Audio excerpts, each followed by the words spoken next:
All right, how's everybody doing today? Hope you all having a great day. Um, Great. Give me one second. All right, there it goes. YouTube.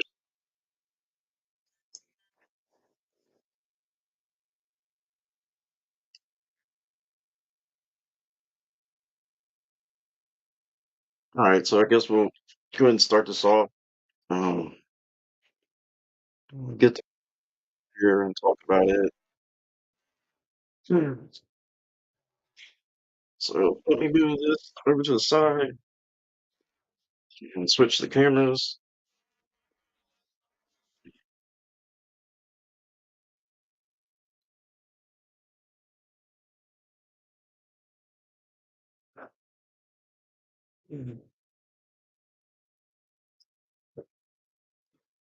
Okay. So we got the Super Clodbuster, and this thing was actually a gift sent to me from the RC Elf, along with the Blackfoot. I haven't ran it in a while. But this thing is one of my favorite, like old school monster trucks. Bounces around like them.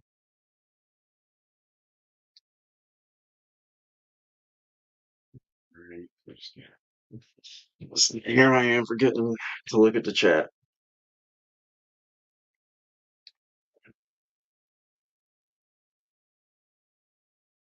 All right, what's up, Nitro Free? Hi, John. Dennis, what's up? Hey, Hannah. What's up, Hey Dad RT? Jeremy. I lost the chat.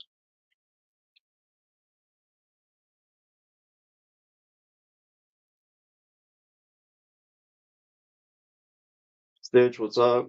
Moon, what's up? Pete, what's up?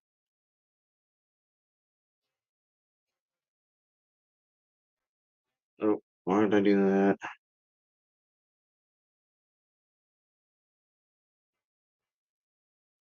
All right, so back to the Cloudbuster. As far as this thing, it's all stock. Well, stock, built from the to be a kid. I haven't done any upgrades on it or anything.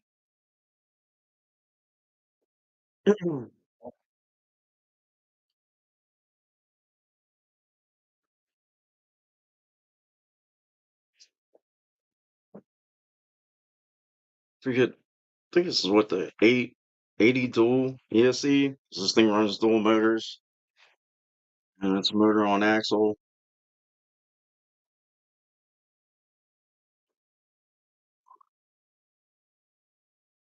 It's stock gearings in it. I did hook it up to the radio link. It's got a radio link receiver in it. Something I wish to me it would do. I wish they could kind of update it so that these Hobby Wing ESCs would fit in better, because they definitely don't. Not like the old ones. They have big old tires. They don't have any foams in them.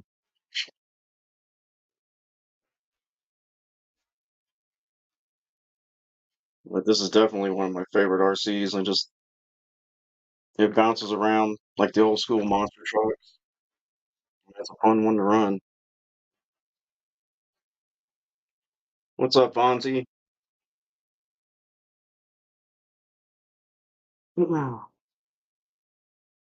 What's up? You got the job. I thought that you got the job.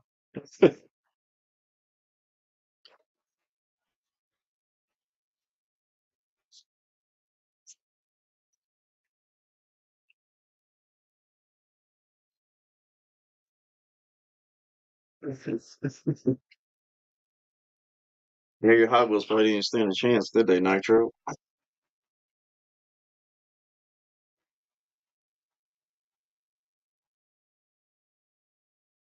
Dennis the Punisher was talking about the Blackfoot. It's holding up great.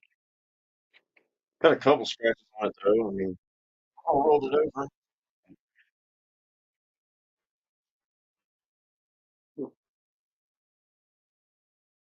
but you really can't see them though. I mean, it really blends in. I'll grab it real quick.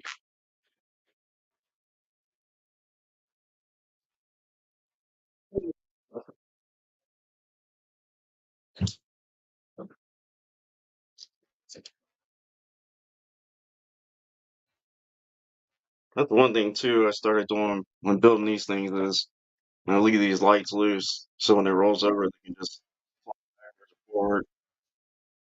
'Cause I broke the ones on the cloudbuster.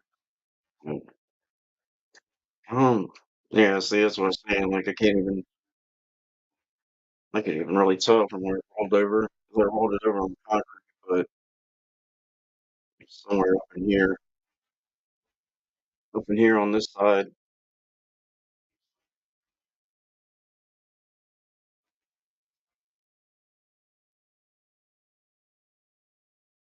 But it's holding up good.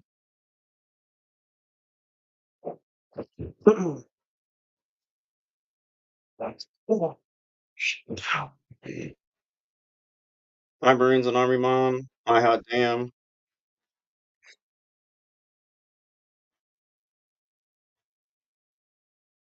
What did I say?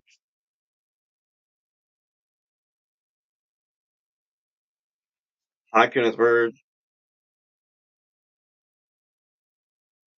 Dennis, I was actually thinking about, I don't know if you know, I got that new fifth scale 30-degree north. I was thinking about taking the cover off and seeing if maybe you can hydro dip it on the engine cover. All right, so come on to the Big Rock. It's another one of my favorite RCs. I gotta get some new shocks for this or put some heavier weight oil on it. 'Cause every time I do a wheelie and it comes down, it's smacking the front end.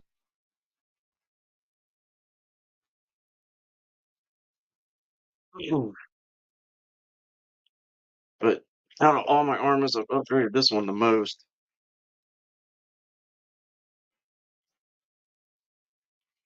This actually, this wing here is from the Typhoon, the Armored Typhoon. I just wanted to make it look different than everybody else's. We got some 3D printed sliders, nose guard, shoe good the body, the drywall tape. Um, got the Polo Creation headlights in it and the tail lights, and we had to cut the body for the wing mount. These help.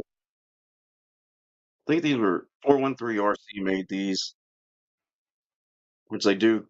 They help keep some of the stuff out of the chassis. The armors are known for collecting rocks. Rocks get down in the steering and jam it up. Um, SK Hobbies printed. Which I don't think I can get it out of there, but he printed this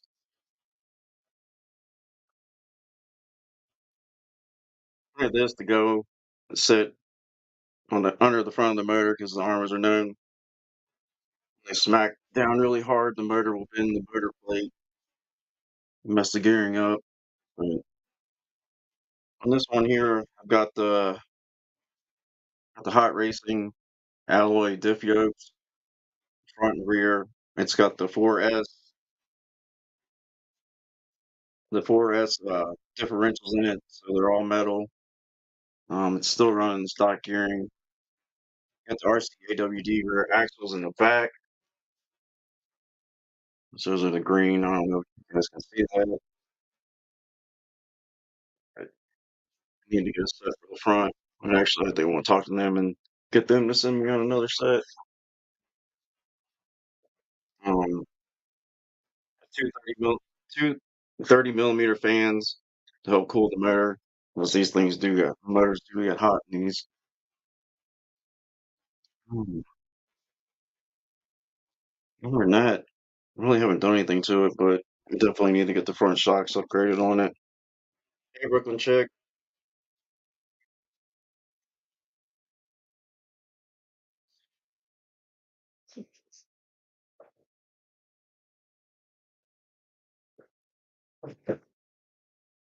Um, this will go ahead and bring up the other one I got sitting down here.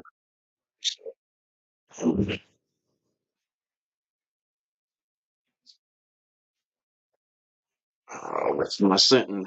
I really think the short course truck's my favorite. One of the RCs. This one has a bunch of RCAWD parts on it. And 413 RC roof slides and nose guard.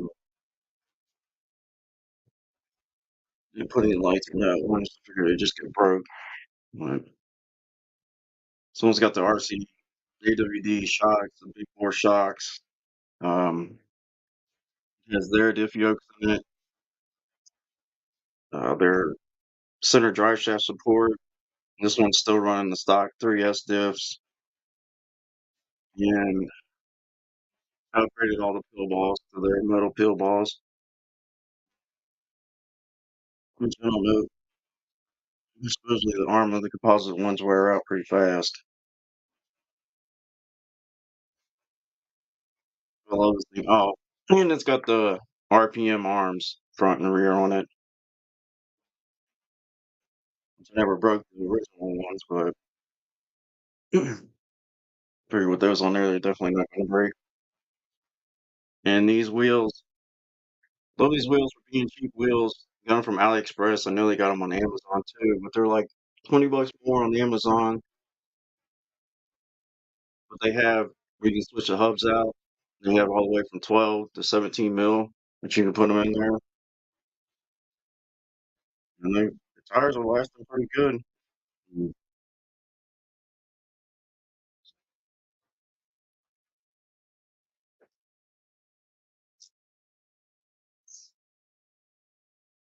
But this one's usually like if I just want to go out and run something real quick or something, I usually take this thing out. Body's getting kind of beat up, but we also got it chew good and drywall tape in certain areas. The back,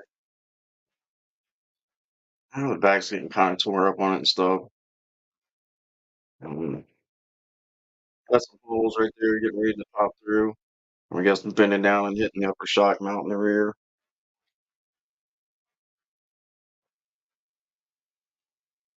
Other than that, it's got a small tear up here in the front. You really can't see, but holding up pretty well.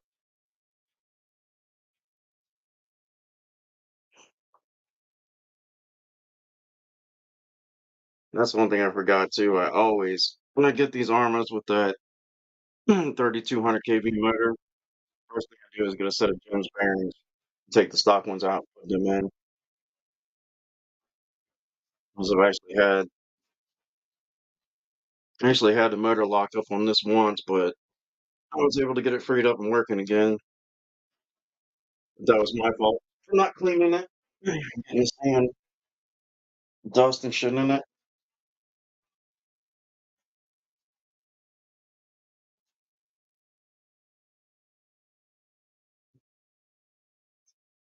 Oh, Brandon, that thing's far from brand new. You see here. Hey,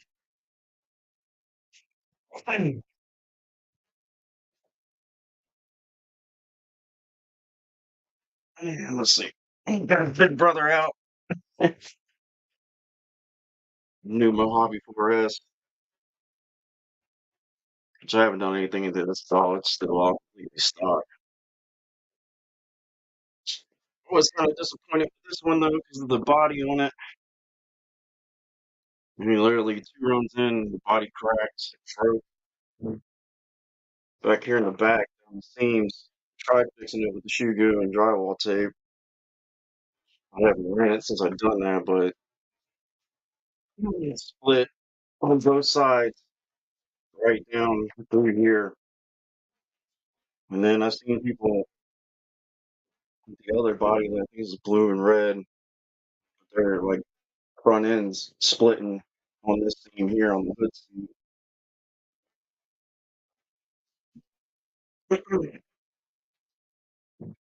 Yeah, and I need to get this thing cleaned up. Is it still? dirty from the last time I ran it,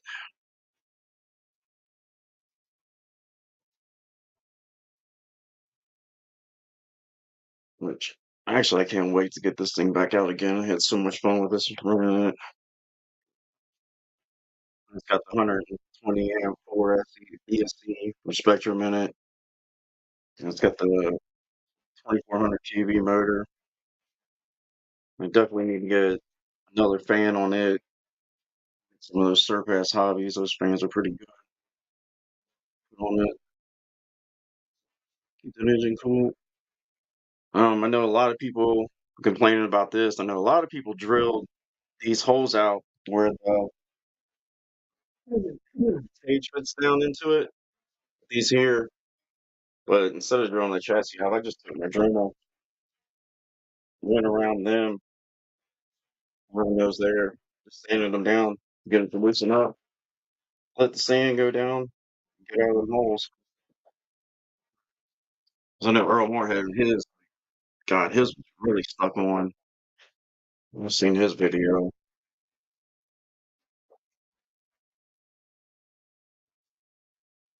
Hey, McChabs.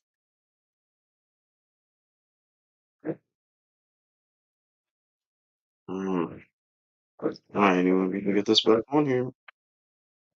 Come on, man. There we go.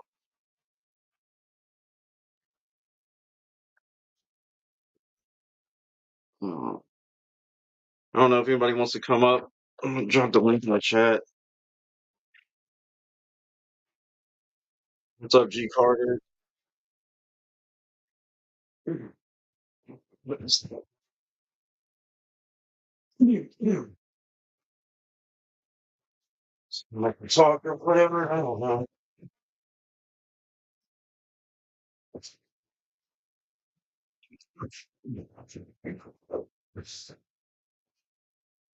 Let me see here.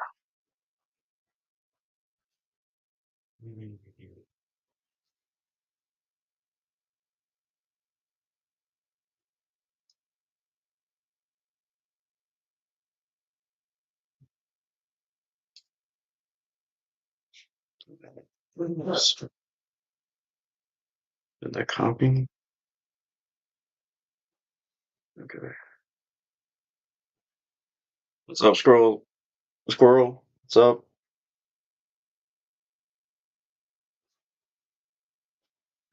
Paste. Yeah.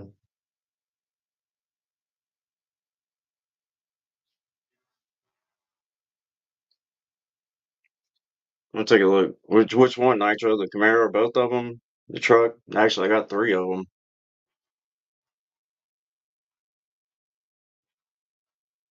Why can't I get? Let's do it over here on this side.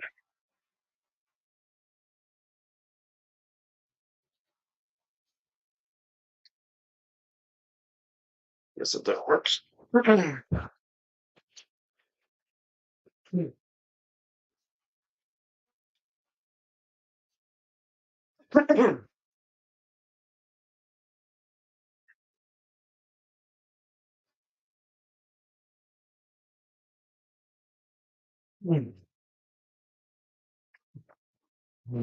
There's the Camaro.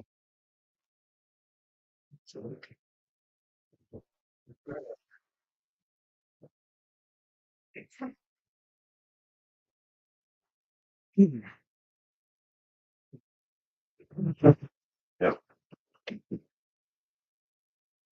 No, that one was. There's that one.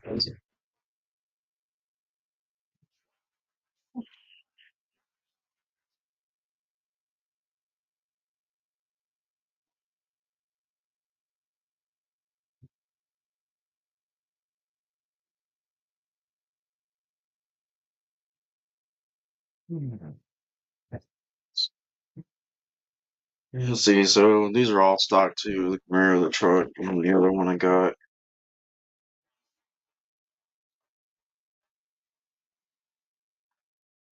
which I haven't even ran the Camaro yet. It's still brand new. This thing has working headlights and Does have the yeah, and has the working tail lights on it.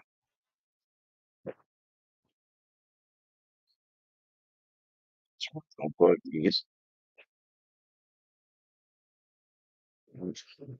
yeah. I think this one's got the 100 amp ESC. You run up to 3S LiPo, but when you're doing a drag racing, they usually run just 2S LiPos.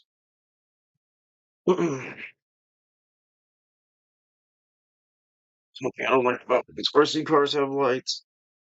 It's got the 6500 kV. What's it, I think it's just a 540 size can. These things are fun, man, but they don't hook up and stuff. Don't get out. Get away from you fast.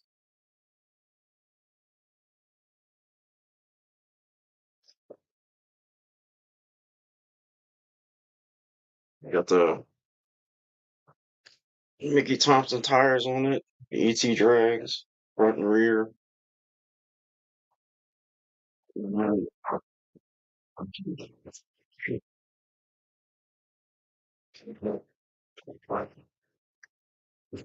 this one here is the first drag car I got, which is the Team Associated DR10.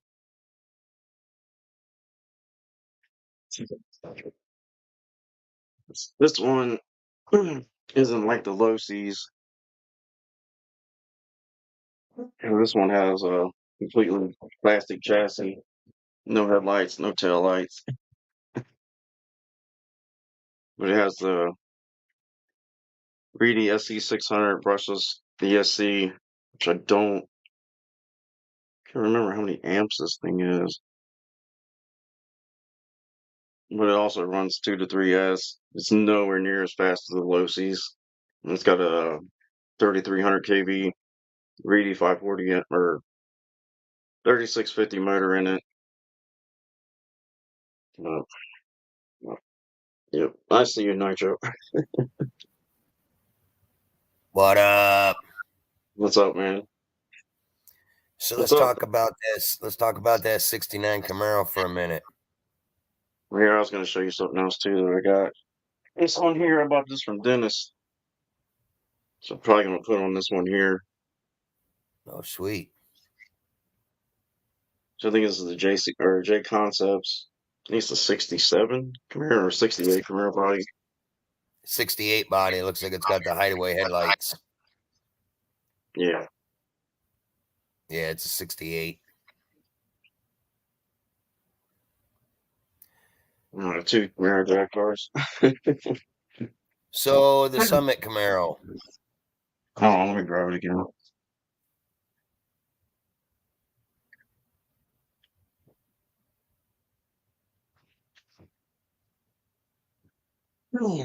Alright. So what do you want to know about this thing? What's that run on for battery size? Either 2S or 3S. So the ESC that's in it now, what is it set up for? 2S or 3S. So you can run both on what's in it right now? Mm-hmm. Yeah. Yeah, that's what's good about like usually like if you get like a bigger ESC, usually sometimes they can go down to like a 6S ESC might go down to a 3S, or you can run 3S on it. Like a 6S What's up, ESC might go down to a 3S, or you can run 3S on it. Like a 6S ESC might go down to a 3S, or you can run 3S What's on up, it. Stitch? We got an echo.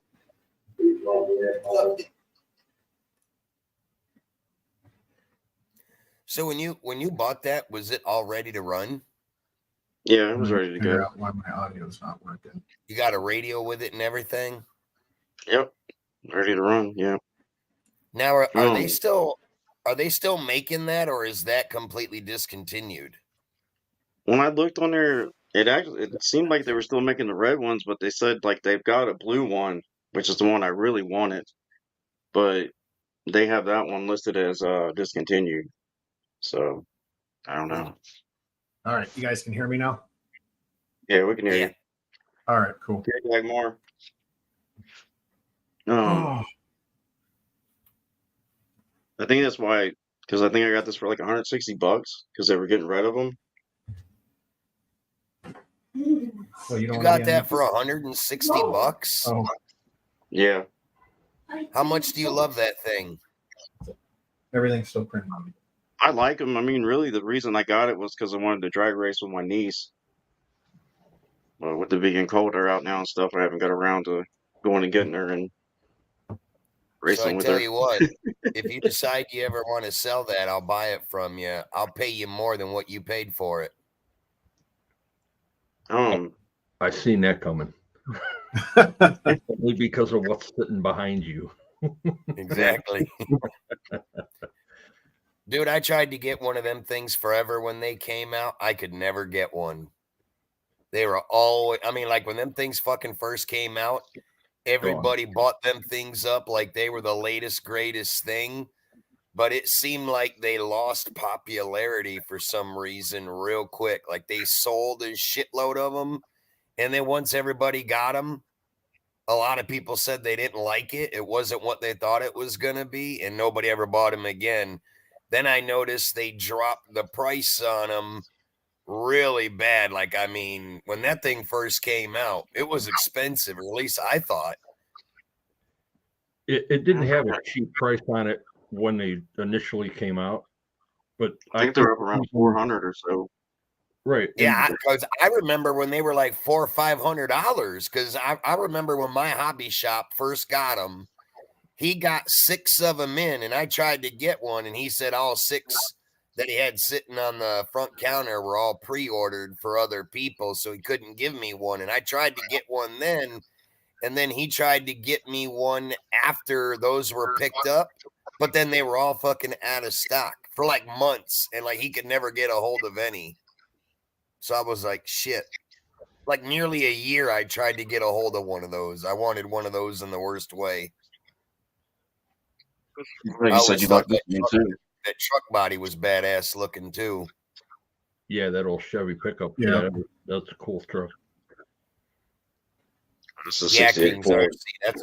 That's what I hear a lot of people were saying, Kings. And then when Thompson said it, that you could get them for like $160. I'm like, holy shit. It's like if you bought it for 160, hell, I'll give you 200 for it. Are you wanting to get one to actually run, or What's that? I said, are you wanting to get one to actually run it, or? No, I'm not gonna run it. I want it just to collect it and put it on a shelf. I would probably never even use it. All right, hold on a But second. if I ever did decide to want to run it down the street, you know, I mean, I'd like to, but really Right. the majority, if I get one, it's just gonna be mainly because I'm a Camaro fanatic, so I love that body. I love the wheels it has on it, the fat tires in the rear, the skinnies in the front. Get like you a real clear track body car. for it and paint it up like Bumblebee behind you. Yeah. I have 2 chassis. They don't have any electronics in them, but So what's that? Another chassis for it? yep. Yeah, when they put them down, they dropped these down to $80. I bought 2 of them just for parts or whatever.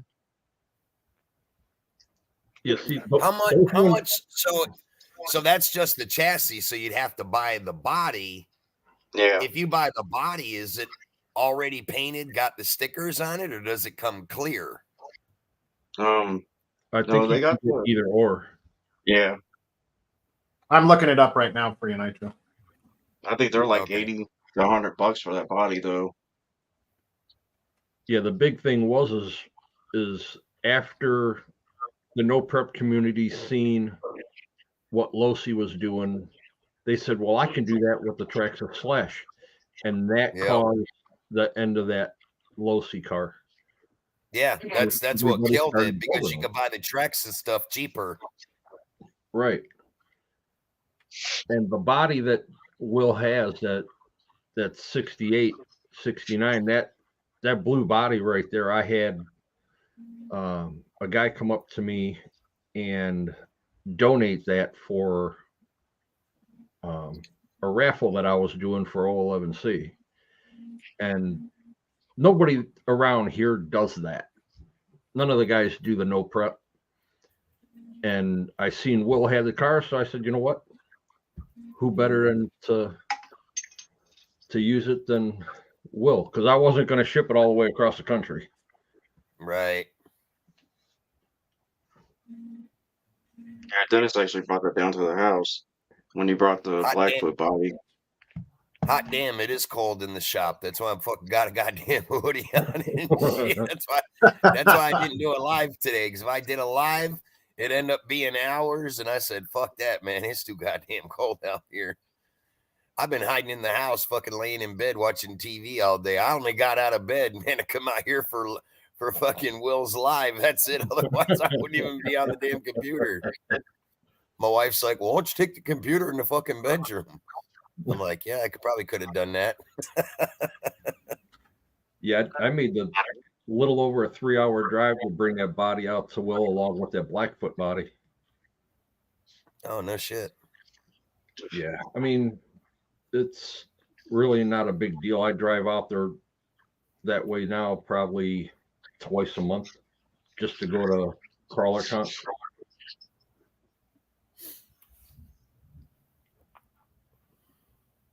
Yeah, down at Beat the Creek. I was telling you, I met Dennis and I met him down there twice now, and then met John Martin or JM's down there last year or this year. Yeah, and then Dave Queenie, Big Head RC. Yeah, Big Head, Sean. Sean, oh my God. What's up, Curtis? Stitch, did you find the price on that Camaro? Because Kings is saying, well, in pounds, $499. Yeah, they're 300. No, I haven't been looking at. I've been looking at their bodies to see what they have for Camaro style bodies on Horizon Hobby, but there wasn't really Kings, much on if that's in euros, then that'd be over $500 American. I can look on. Let me bring it up. I think $499. Let's just say 500 in euros. That's almost like 550, 565. If it was in British sterling pounds, it'd be 600. The Summit one that Will's got, that's the 2-wheel drive no prep, right? Yeah. Will? Yeah. That one right now depends on which model you get. It's from $149.99 to $299.99. They have a blue one. Yeah, they had which doesn't have like the freaking Summit stickers and all that stuff on it. So there's no. I want the Summit one because the Summit Racing Team, that's based off the actual Summit Racing Team dragster. That's why I want it. There's a real team that drives a car just like that. Great. That's why Hobbies that kind of on Horizon Hobbies. It shows that it's discontinued. Summit's up there by you, ain't it, Dennis? So I'd have to look at see if A-Main's got any in stock, and that might be what he's looking at, is the fact of that it's discontinued. So with it being discontinued, they're not freaking honoring the cheap prices. They're jacking the price up to make money off of it. Well, hell, usually if it's discontinued, you can't even buy the thing. It's not even for sale. They'll never have any in stock. Right, and with it having Summit's logos on it, they got the license for it. That price is going to be sky high. That's why it's so expensive for that name Summit sitting on the side of it. Exactly. And yes, Will, you are correct. Summit is a half-hour drive from me. Their main building. You in Florida, trail crawlers? I'm in Ohio. Yeah, their main building is only a half hour away from me. They got one in Florida too. I've been to the one in Florida. Yeah, this one here is massive. That's the headquarters where you're at in Ohio. That's the big store. Yeah. I've Jake's been is to that in Ohio, one. too. I went to that one 15 years ago. Yeah, the only one that I'm seeing on A-Main's website is AM, what's the up? blue one, and they're not selling it online, only in select stores. So you got to contact one of their A-Main stores, like the one in California, and drive out to go pick it up. But it's $299.99 there. Well, they Sup, might have one in their JMSRC? Indiana store too. I think they've got Well, the shit. Indiana distribution. No. Who, A-Main? Yeah. North Carolina. I'm Well, sorry, Will, North Carolina. Will, keep A-Main, that they in got. mind.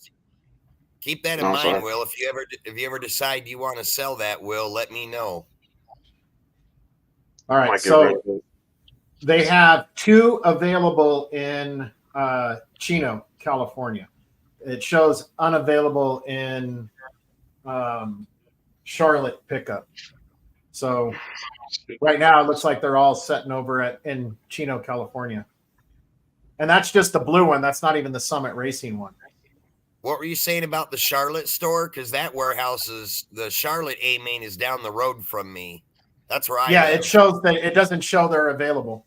It says that they're out of stock.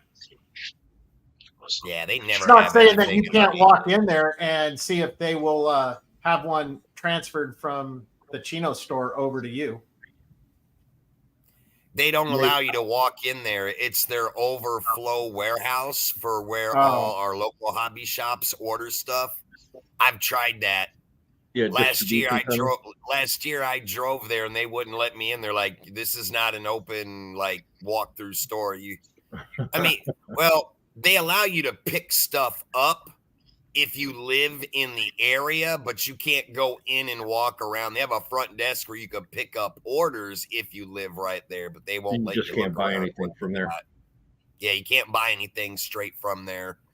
You can order stuff. If they have it, then you can pick it up, but you can't just like walk through the walls and be like, all right, I want this, this, this, and then bring it up to the counter and pay for it. Yeah, there you What's go. up, Unknown. Warren? It's a distribution center. What's up, Eric? What's up, John? Yeah, it's like every time I order from A-Main, that's where they ship it from is North Carolina. Yeah, it's amazing how quick we can get stuff from A-Main versus people that actually live in California and get it. Right. Oh shit! If I order something from my hobby shop today and they don't have it and they get it from the Charlotte store, he'll have it tomorrow. If I was to order it today, he'd have it there fucking tomorrow afternoon. They get it quick from the Charlotte warehouse if it's right here, if they have it in stock. What's up, Josh? I order something from Horizon and it takes fucking a week. Yeah, I've ordered a few things from A-Main, and when it says the order is pulled, it shows it in North Carolina. I'm like, oh, okay. And like not even 2 days go by and it's here. Well, that's why they put that A-Main here in Charlotte, because people got tired of having to wait a week to get shit and everything had to come out of A-Main in California. So they figured they'd build a warehouse down here, but it doesn't have everything that the main A-Main has in California. It's mainly their overflow stuff. It's like a second warehouse for them to stock extra shit, and they'll have maybe half or less of what the actual store has. Yeah, usually if you see something that leaves A-Main from Chico, it takes 3 days to get out of California. Yeah. Yeah, it takes a while. What's up, Corner Clubhouse? When they ship out of Illinois, it's pretty fast, but I don't think they're shipping out of there anymore.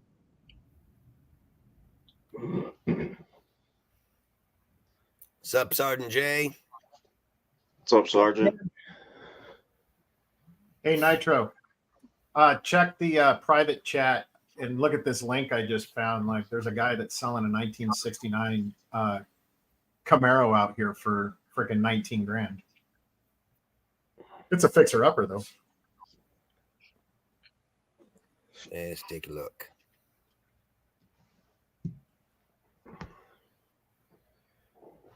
Oh boy. Yeah, it was one of the reasons too. I grabbed the Camaro. My stepdad's got a '69 RS. Yeah. So, Will, the hobby room's looking different from when I was there. Yeah, Oh, I think you know why he's selling that so cheap? It's got a fucking straight 6 in it. yeah, it's not the SS, it's just the base It's a model. base model Yeah. coupe. The bad thing about that car is that's actually expensive, 19 grand for that car. For one, it's just a base model with a straight 6. Anybody who buys that's going to put a V8 in it. By the time you build a $10,000 engine for it, replace that interior, strip that body to paint it, that thing's probably going to need all bushings and the A-arms and under chassis sandblasted and all that shit. That car will be another $30,000-$40,000 on top of the 20,000. You have 60 grand into that car just to have it up and running and decent. Right. Man, I ain't seen. I was searching for your freaking the Losi drag car on my Facebook Marketplace just to see if anybody was selling one, and that popped up. I was like, oh, there's people selling the drag car, but not the Summit Racing one. But they're still asking $350 for them. Mr. Fonzie, I order a lot from DDM. That's where I get a lot of my fifth scale stuff and my servos, and I never thought to check there for like electrics. Because usually when I go to DDM, that's for all my gas stuff. There was a place in Girard, PA. They closed up a couple of years ago. They did a lot of no prep there, and they had probably 3 or 4 of those RTR sitting in boxes from the day they came out. Just nobody wanted them. Well, it pissed me off because my neighbor, who's a couple houses down, he had one of them 69 Camaros. He was one of the guys that did the pre-order from my hobby shop. He was going to sell me his for $100. He played with it 4 or 5 times and lost interest in it. So I told him $100, I'll take it. And then his son took it out one day and was playing with it in the fucking street. And there was a car coming and he ran it in front of the fucking car and the car fucking run it over. Just crushed that goddamn thing. Ah, I was pissed. I was That's like, like my God truck. damn, man, you should have kept your kid away from that. That damn truck I got first time I ran it, drove it straight underneath a damn Honda Accord. I remember when you did. I was pissed. I had to jack that damn car up to get that damn thing out from underneath there. So Would it get wedged up underneath the A-frame? And I got wedged up on behind the motor underneath the converter. No. So are you Yeah, it went planning in there pretty good race. on doing some events this coming summer? Or? I definitely want to get down to Beat the Creek again. I know my niece, she's already been asking if we're going back down there, so. And I'd like to get up to the Gauntlet this year, too. Bring something durable for the Gauntlet.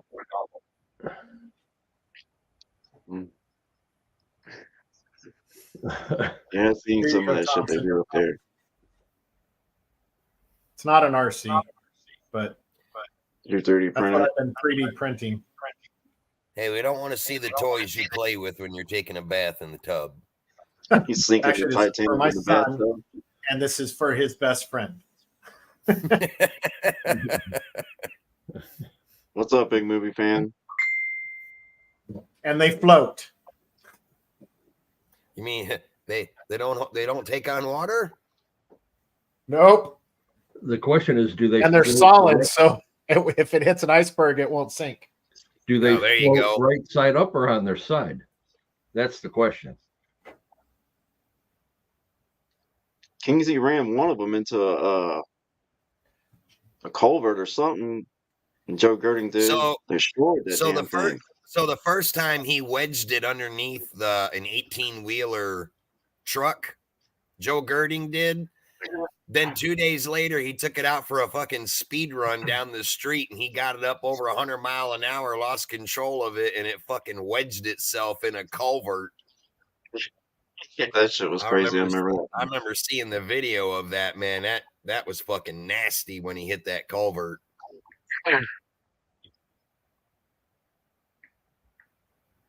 He had to get a stick and go inside the culvert to fish the fucking batteries out because the culvert, you know, was straight in someone's yard, and when he come on the culvert straight, and then the car slid, and the culvert cut into the chassis and the body, and it the car wedged itself into the fucking metal culvert. But when the culvert stopped the car, all the batteries broke free and went down the fucking tube, and he had to fucking fish them out with long ass sticks. It was like when Rad Shipman hit that damn that curb or whatever with that. It was the 5T or whatever. That thing ejected those batteries out. Who's that? Rad Shipman. Oh, Raj Schifrin, man, he buckled that 5T chassis in half. Yeah. That was fucking nasty, man. I watched all the parts explode off that when he hit that fucking curb. That was wicked.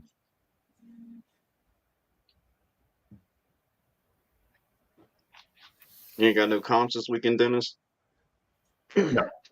No, I'm not a team driver anymore. Okay.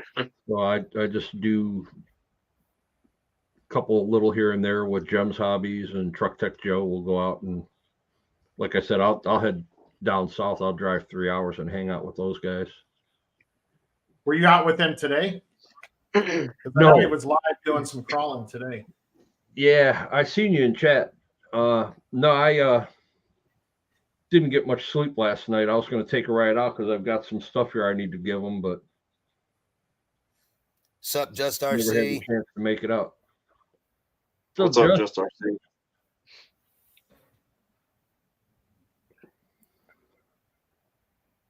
Yeah, I just came across a message, an old message from Just RC about making some channel stickers for me, and I forgot all about that. I need to come up with something so I can have him make some up. Stitch, when you gonna go live again? I don't know. I've got these two things back here have been a pain in my butt, but they are fully running now and running sweet. They're both printing stuff right now. Now that I got that done, I'm doing a video on all the upgrades and everything I've done for the 3D printer. And then I've got 3 videos that I still need to film on my 24 scale stuff. I've been behind. And the holidays, you know, coming around and doing special projects have kind of killed me. But yeah, I know. I need to go live. Did you get anything figured out with the jet boats? Well, the biggest issue was going to be getting this back up and running because I needed to reprint the holes. And my buddy's Boron printer it's like booked for like 2 months right now with freaking printing stuff out. So he can't squeeze me in to reprint the holes. I got one of the holes finally done. It's sitting over here. I've got to get put back together. And ultimately it's because the other ones, the seal for the lid on the top, no matter what I've done, I can't get it to seal properly, and water is still getting in there. And I think it just has to do with the tolerances on his 3D printer. So that's why I kind of took on the endeavor to fix mine. So I can actually tighten the tolerances up to make sure that the gasket that goes in the inside lip is going to seal up enough for when that lid goes down. Fuck it, call it a day. Get you some tub and shower clear caulk. Fucking just, I almost just freaking glued everything together and said, all right, when it dies, it dies. Right? Thanks for sharing it out, Corner. Yeah, I shared it out for you earlier too. Thanks, Nitro. Yeah, make sure y'all hit that thumbs up. Share this out in your community tab, Thompson.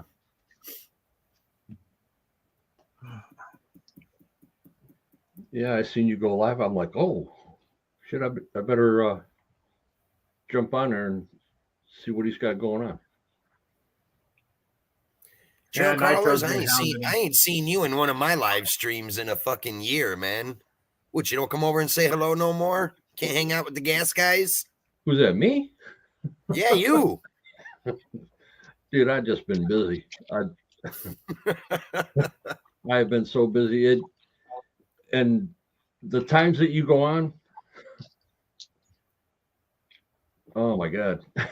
Well, usually when I'm live, you're on someone else's panel. Well, actually, you're on everybody's panel at night after I'm done going live. I usually go live between 3:30, 4 o'clock and run it to like 8 or 9 at night. Because when I'm ending my live, that's when I get up in we usually Kurt's start live. Usually you'll be up on Kurt's panel, or who's the other guy I see you on all the time? Yeah, I'm on Kurt's, 11 Charlie's, RC84. 11 Charlie's every Monday. I'm usually in there watching. And then There's one other one. Occasionally, right now, I'm on Tanks. Yeah. Yeah, I see Tanks every on now and then Thursdays. you might see me on Sean's if he does one. Yeah, maybe that's who the other one is. Sean's. Usually Kurt's, Tanks, Sean's, and 11 Charlie's on Mondays. Well, after the first of the year, I'll be hanging out on YouTube just watching everything because I won't be doing much of anything. I'll just be sitting here, turning into a couch potato. Shit, that's what I do. That's what I do every day. Well, no, I've got some shoulder issues I got to have taken care of after the first of the year. So once that's done, I'll be sitting here for a week doing nothing. What's up, Mona? Hi, Mona. Yeah, I got to start catching up on all my YouTube. I don't watch a lot of it right now.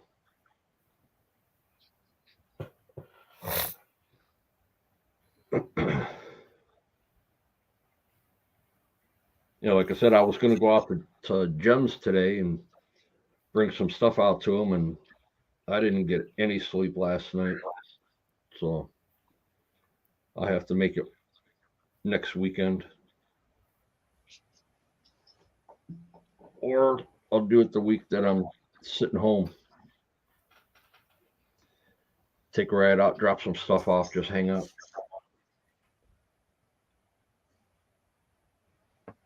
But yeah, I bought that new Red Cat Ascent, and I'll tell you what, that truck is very surprising for an RTR. What's up, Dwayne? Radioactive.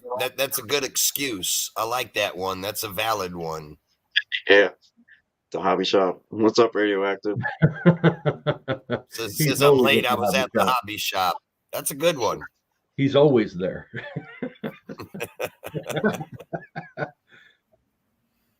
Well, getting parts for the SCX6.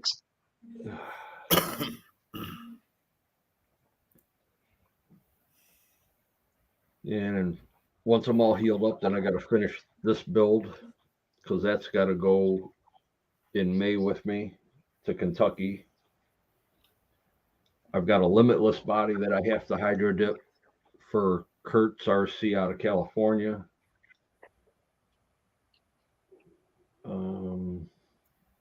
Big movie fan, only if you're doing wrong. Couple other projects got going that kind of stalled out. But other than that, just getting ready for May. Kick off all the events for me.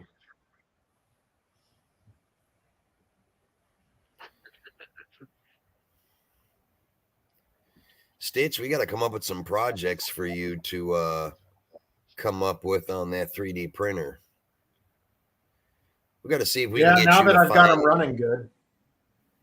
We got to see if we can get you how to find the programs or whatever you call them, how to print shit.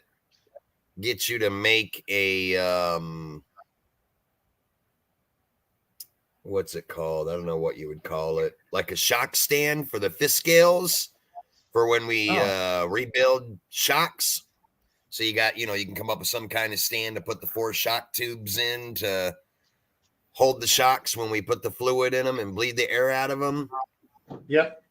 I'm going to look it up right now. I designed some for my 10th scale and 8th scale shocks. You mean something like this? Yeah. I was gonna Or say I something that printed Will's these. got there? Yep.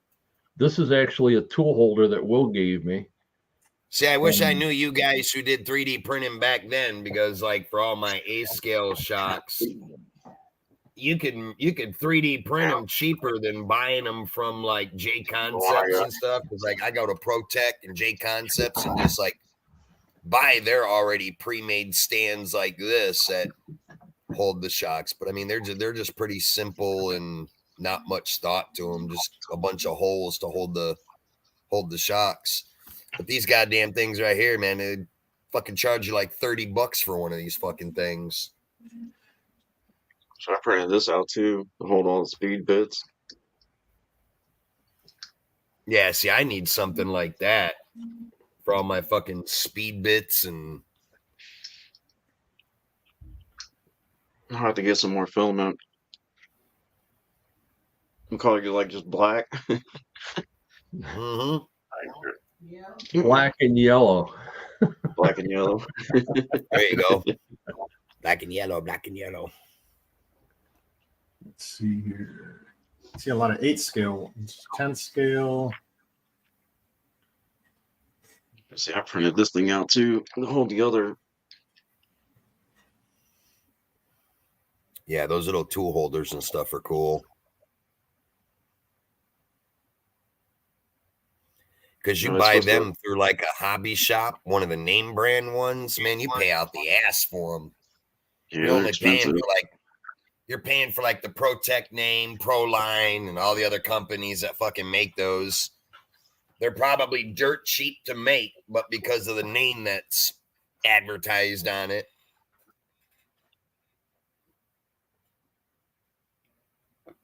Yeah, well, you can get a roll of filament for like $20. Print one of them off. I mean, it hardly even puts a dent in the roll. So, Damn. so I've been printing these off too, little phone holders and shit. You have a 3D printer also, Will? Yeah. Yep. What is that right there you made? Phone holder. It's a what holder? Phone for the phones. Oh. Just to put your cell phone in. Whatever, you set it in sideways, turn it up. Did you print the Punisher skull on it? Yeah, I painted it black though. It was just all white. Oh, that's cool. I got I like another one that you might like better. I like anything with the Punisher skull on it. That's the same. I like this one better.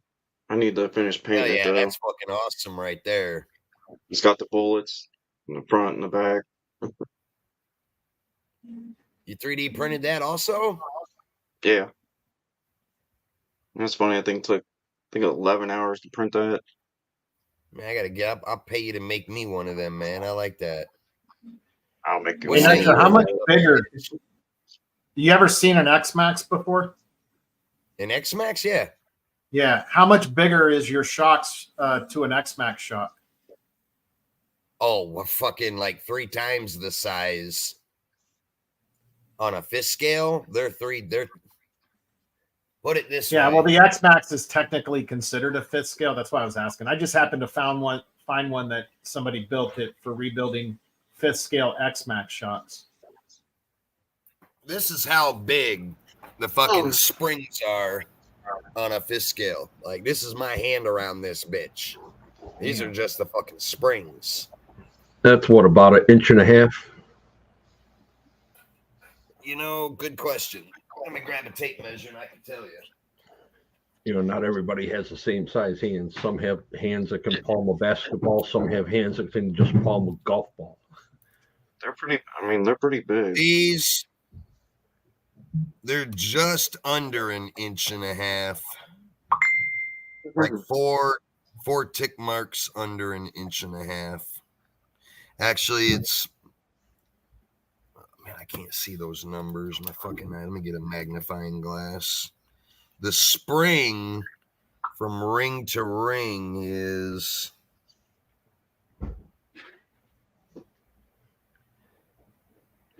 just a smidge over an inch and a fourth. It's the one tick mark between an inch and 1/4 and an inch and 3/8. Bonzi, I know, and I'm not an X-Max fan, so I know that it's really not a fifth scale, but they kind of classify it into the same thing as a fifth scale. Yeah, But because of the Traxxas size doesn't of it. classify it as fifth scale. Traxxas says it's large scale. That's what I just call it, large scale instead of fifth scale. Damn it. Because I tell you what, if you take an X-Max and put it next to my 5T, I can warn it. my 5T could almost run up over top of a fucking X-Max like it would in air. Oh, Yeah. Unknown RC That's said why- you can resize the shock stand in blender or slicer. yeah, Yeah, I know I can, but and I've designed stuff before, so I could make it larger. Well, because actually the spring is bigger around than the shock body. So you figure it'd probably be an inch and a fourth or one tick mark down from that, because the spring is going to be larger around. Yeah, than the the spring, actual you're going to shock have body. a 1/8 inch gap all the way around the shock with the spring. So Yeah. yeah, if you go inch and a quarter or inch and 5/8, you should be plenty of room. Yeah, really, the only thing I need to know is the full length of the shock from where the spring sets at, the little lip that the spring rests on. You need to know the length from that to your shock fully extended, and then I just need to know the diameter of the shock body, and I can design a rebuild stand for them. Oh, that's shit. Fifth scale shocks, they're longer on the back and shorter on the front, just like an 8th scale, correct? I think it depends on the model. What's up, Yeah, Joe? if you can do that, maybe if we can get you the dimensions and you can make 3 of them whenever you can. I want to get one for myself. I'll pay you whatever the filament is. I'll send you the money so that you're not out anything. Hell, I'll even shoot you money to pay you for your time. But I'd like to get one for Hot Rod, for Jeremy T, and myself. And then anybody else that's got a fifth scale that wants some. You want to make one for Will as well, because he's got the 30 degree north, which is same fucking size shocks and everything that we use on the 5Ts. Yeah, because if I do it, I'd probably just throw them all in one box and ship them to you, Nitro, and then that way they're You could do that. you're too. going to see them in a next year anyways, so you can get them to them that way. I mean, it's not something we got to do like now, man. It can be after the first of the year when shit calms down. It's cheaper than fucking buying them through these fucking companies because they want a fucking ton of money for them. And I've seen where a lot of guys are 3D printing stuff like this, and they can 3D print the shit right at home for like half or less than half the fucking price that we pay for them, buying them from like A-Main or DDM or, because they're a big name company. So, of course, they're going to charge a shitload for them. Radioactive said his 5T front shocks with no springs are 30 millimeter round, fully extended top to bottom is 124 to 128. Yeah, so I would need to at least get it to above 128. So I'd have to do like maybe 135, so they're not touching the ground. And that's just for the front. And then the 30 millimeter rounds, I mean, I guess I would have to know that if there's a difference between, the stock style or whatever he has versus like what the higher end ones that you're buying, are they a bigger bore shock or? Yeah, I've got the new IRCs. I'd have to get the dimension off of those because those are bigger than the 5T shocks. The IRC shocks are. Yeah. Well, because see, what I could do is I make the dimensions for the bigger one, but then you can make a little insert that will drop in it that would go to the 30 millimeters. So if you do have any stock shocks, you'd be able to put that insert in and it would still hold your. Or even instead of an insert, just a plate that goes over the top that has just little collets, just sits down and centers them. Yep. Something simple. But I mean, I could design it up that way, Nitro, and I could also put 8 scale dimensions on there just in case you got to rebuild any of your freaking 8 scale ones. Yeah, because I need one. I need another one for my Nitro buggy and truggies. I mean, I could even actually have a second row because some of them have like they'll do like an 8 scale up on top, and then they have a step down which does the 10th scale. That's what this one does here that I got from ProTech right here. The top is for the 8th scale, then the bottom row is for 10th scale shock. So if you can make something along the lines like this, that's perfect. What you just said. 2 rows, upper row for the bigger shocks, and then a smaller row for like 8th scale, since I only do 5th scale and 8th scale. Hey, Bubbles. What's up, Kurt? And Hot Rod's the same way. He does 5th scale and Nitro, and same thing with Jeremy. He does 5th scale and then all the electric stuff. So whatever the size, like he's got all the Armas and all that shit too. So whatever their shocks are, I don't know. That's why I figured I'd ask you guys, because I know you guys mess around with those 3D printers. I don't know shit about them. I've never even seen one in person. Just when I see them in the background of your guys' videos and shit. Yeah. Mine's all set up. I can control from my computer here now. The most I know about them is I don't want one. Not happening. Tell you the truth, there was some times with the my new Ender 5 Plus over here that I was like, why did I convince my son to buy this for me? It was pissing me off. But see, that's my problem. I'd love to have one of them because I got nothing but time to design shit, but I don't have fucking patience. So get one, you start having problems that you can't figure out, that fucker be going right out the window. Well, with all of my trials and tributes that I've done with mine, Nitro, if you ever get one, I could probably remote troubleshoot it for you now. Right.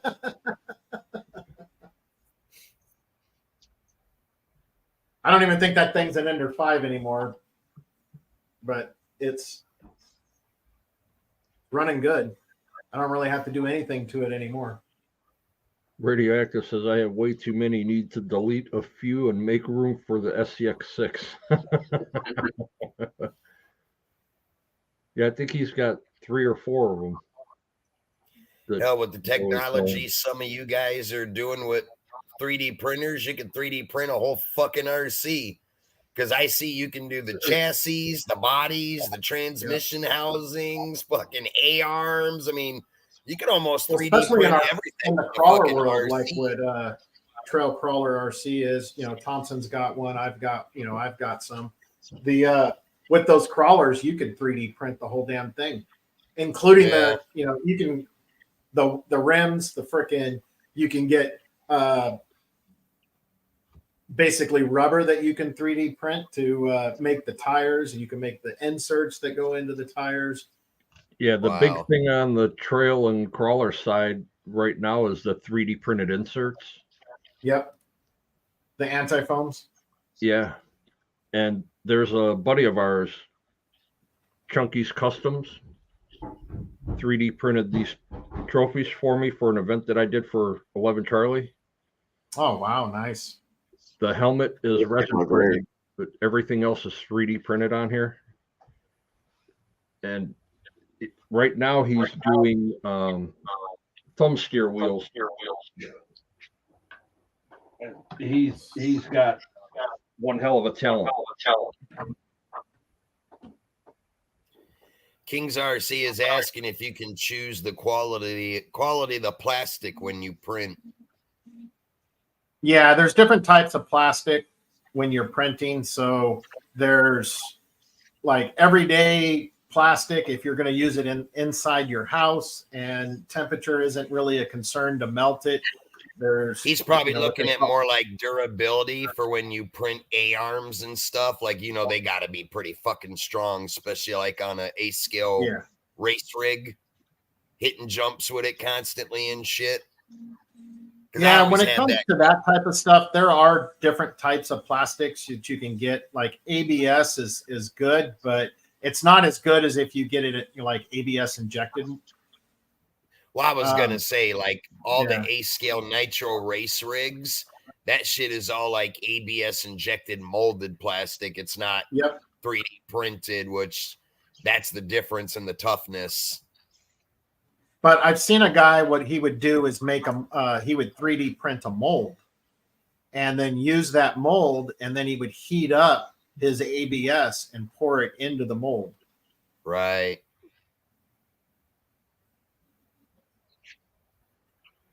Yeah, all of my 24 scales run the flubbers, the flubber stuffers. So I haven't got any for my 10th scale yet.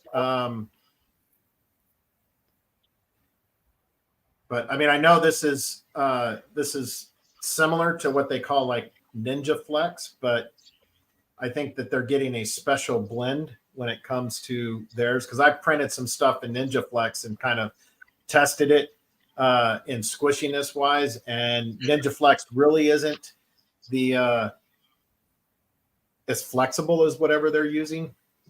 Right. The flubber stuffers. So. If you notice, Flubbers does not use black.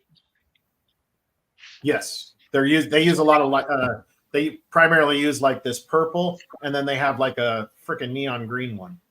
Yep. Yep.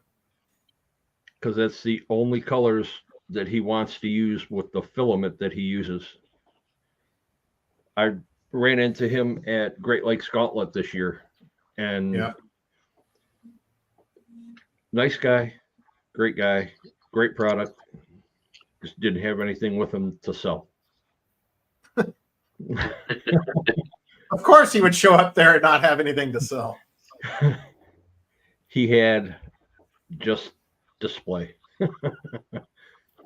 I see you there, Kings. That's why I asked what I asked when you asked that question, because I had a funny feeling, Kings. That's why you were asking. We're in sync, brother.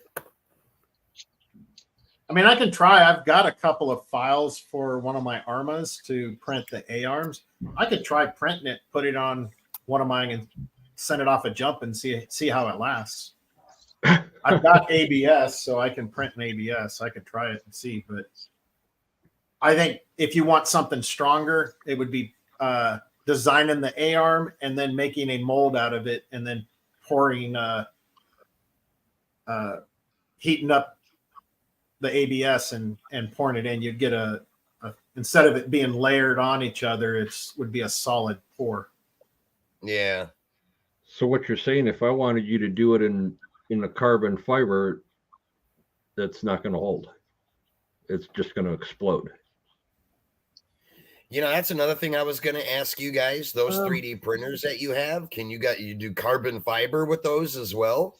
So they do have carbon fiber PLA, and they have carbon fiber ABS, and I believe they have a carbon fiber nylon that you can print in. Now, it's not going to look like, like what, I don't know. I know that probably trail crawlers have seen like what Scale Builders Guild and Harley Designs did. They printed so the when molds. It comes out, does it look like carbon fiber like this? No, it won't look like that. It's more of a grayish look than anything. Yeah, it's more of a grayish. It's basically they grind up the carbon fibers and mix it in with the with an ABS or a PLA or a nylon. So it's carbon fiber. I buy all these carbon fiber shock towers for all my nitros and shit. But they're fucking expensive, man. Like one shock tower be like $100 and something fucking dollars for one of them. That's why I was always wondering if shit like that can be 3D printed, if it would be the same. I don't know carbon what fiber, what it does for you, it gives whatever. you, it lightens your rig up. So that's what carbon fiber will do for you. It gets you a lighter rig over aluminum.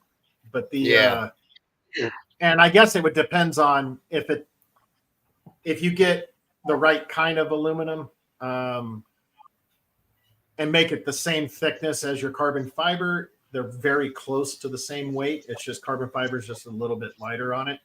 But you're going to get more rigidity out of aluminum than you would the carbon fiber. If you're going to be bashing it, you're going to want to stay away from the carbon fiber because that's going to break easier. Yeah, that's one thing I always used to laugh at with a lot of people in the RC community, especially in like fifth scale or eighth scale nitro. Back in the day, a lot of guys were trying to go to all the carbon fiber stuff thinking that it was more durable. I'm like, carbon fiber is not more durable than plastic or aluminum. It's more or less for weight savings is really what the whole purpose of it is.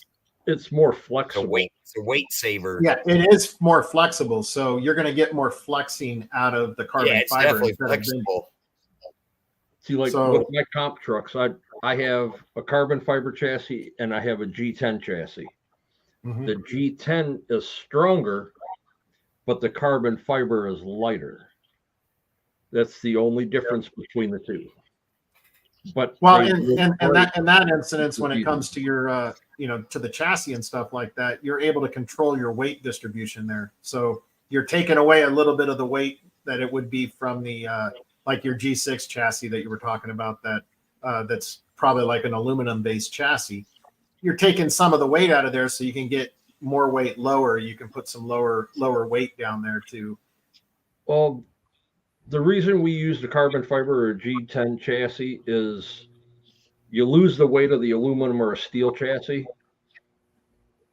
And instead of having your truck at 6 or 7 pounds, you get it down to between 4.5 to 5.5 pounds. Yep. So you can add all your weight down low. Yep. You can use it for rotational mass, which doesn't come into effect, where you're not worried about breaking anything on the driveline because you're not doing 80 mile an hour and slamming on the brakes. Yeah. So you keep all your weight down as low as you can get it.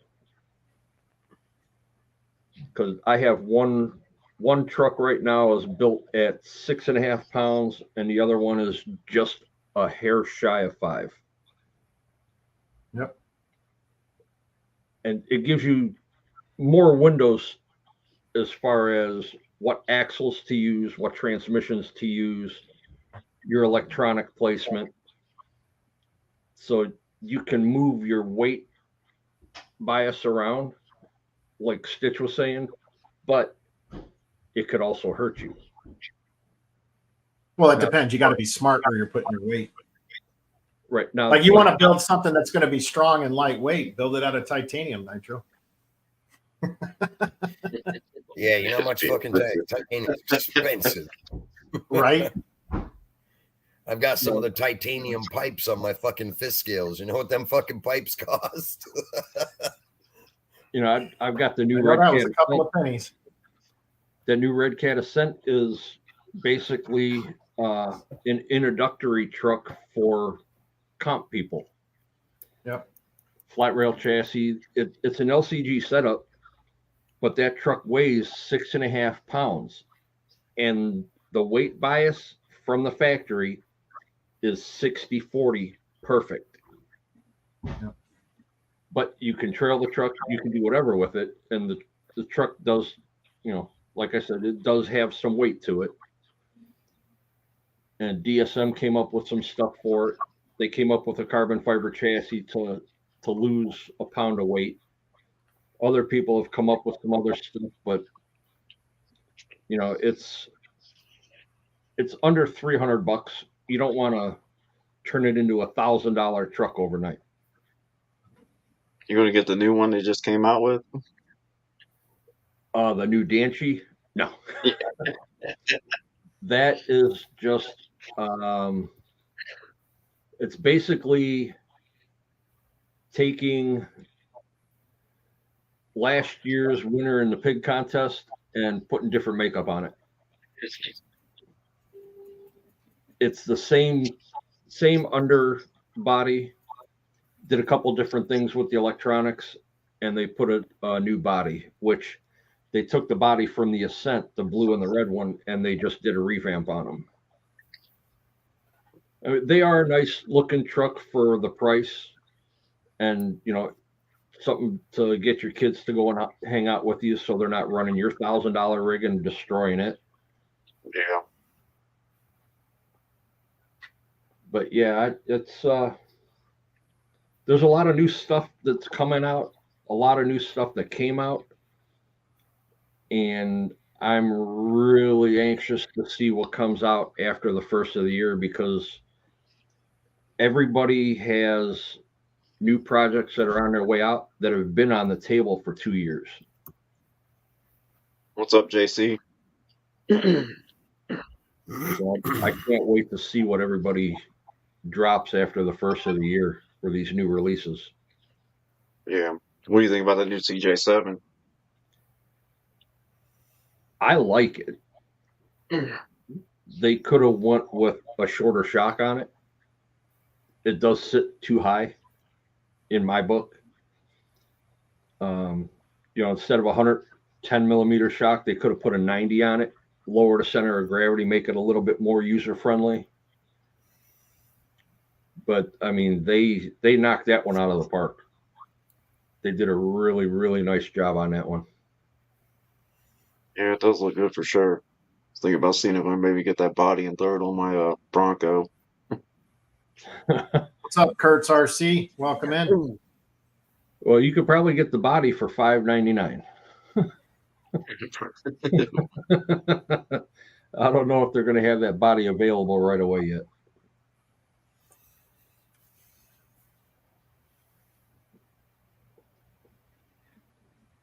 But yeah,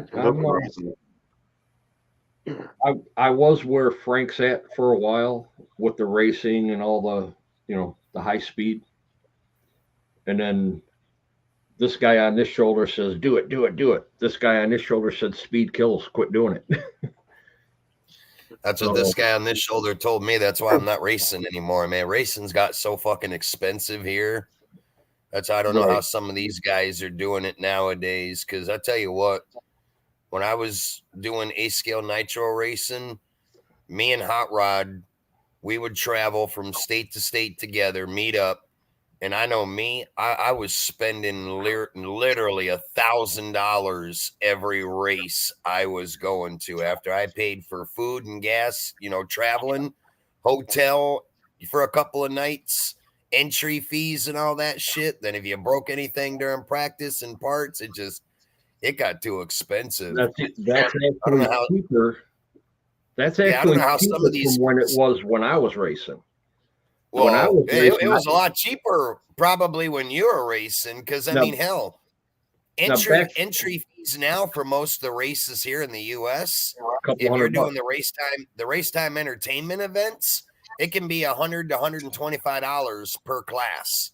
That's for if you're gonna race buggy, $125. Truggy, $125. Electric truggy, $125, and electric buggy, $125. That's why I don't understand how some of these guys will race 4 classes, travel from fucking California over here onto the fucking East Coast, spend a fucking, 4 days over here. It's like, Jesus, I can't do it when I live right here on the East Coast, letting you guys traveling clear across the goddamn US. For me, when I was racing 8th scale off-road, it was $300 every weekend. 2 gallons of fuel, my entry, and my travel. If it cost me $300 a weekend, I'd be racing every day of my life. That'd be no problem. I never left the state, but back then it was $60 to $70 a gallon for fuel. Yeah. And then when I got into the O'Donnell, now it's $80 a gallon. O'Donnell's ain't even around anymore, man. Or O'Donnell's went out of business 12 years ago. Right. Because people couldn't afford to buy it anymore. Yep. I mean, Fuel now for most of the companies is anywhere between $35 and $40, depending on what brand. But the only brands that are pretty much left out there are VP, Nitrotane, Bones Brew's out of business now. Byron's is out of business now. You still got Turbo Blue. You can get offline. Turbo Blue which used to be Traxxas. Yeah, I don't even know if they're still around, and nobody uses fucking Traxxas fuel nowadays. Or you got it's got the pair of red eyes on it. They're out of South Carolina. What the fuck's the name of that company? They're everywhere. That's Red Cat fuel. No, it's not Red Cat. Shit, hold on. I got a bottle of it right here. What the fuck is this? Sidewinder? Sidewinder. Yep, Radioactive knew that one right off the bat. Yeah, it's Sidewinder. Because that's, well, I ran Sidewinder for years because that's the main fuel they carry here in the South and all the hobby shop shelves. But yeah, I'm still running the Bones Brew because I got about 12, 13 quarts left because I bought 2 cases of the shit before they went out of business. I ran O'Donnell. But I really don't. I don't run a whole lot of my nitro anymore. I'm all pretty much all fifth scale gas now. I've got 5 nitros and they haven't been fired in probably 25 years. God damn. I got about 38 nitro engines sitting on the shelf, and most of them haven't been fired in 2.5 years. The one that I'm looking at right now is a 10 scale. It's the Associated Nitro TC3 with the Nova Rossi Pixie R12 in it. Just that motor was $700. Well, I remember back in the day when everything Nova Rossi, back when Cesar Rossi was still alive, before his wife took the company over, the average Nova Rossi engines were between $500 and $700. That's what made Nova Rossi, a lot of Nova Rossi, go under, because when Cesar Rossi passed away and his wife took over, she put like every Nova Rossi engine, the most expensive one was like $300 and under, from like $190 to $300. The last Nova Rossi motor that I bought, I'll be back in a minute. I don't even remember which one it is, but it's a 21. I drove from Cleveland to Detroit to get it. They had 2 left, and one of them was already spoken for. And the guy said, I've got it here. It's a race spec. He says it's the last one that you're going to see. They're done. I said, I'll be there. Yeah. Well, I got a bunch of Nova Rossi engines sitting on the shelf, brand new in the boxes, have never even been opened. I went expecting to spend $500 on the motor and another $500 in the store. Yeah. I walked out with that motor, a bunch of truggy and buggy wheels and tires, basically enough parts to rebuild my Savage 21 4 times, and 3 gallons of fuel for $200. What's up, Keith? What's up, Keith? I drove in a blizzard just to get that. Yeah, when I knew that Nova Rossi was going to start going out of business, I started buying up all the Nova Rossis brand new in the box that I could find that anybody had for sale. Yeah, the big thing here was Nova Rossi and the axial race spec motors. Yeah. Yeah, those were the big things here for a long time, because everybody would run them in either Serpents or X-rays.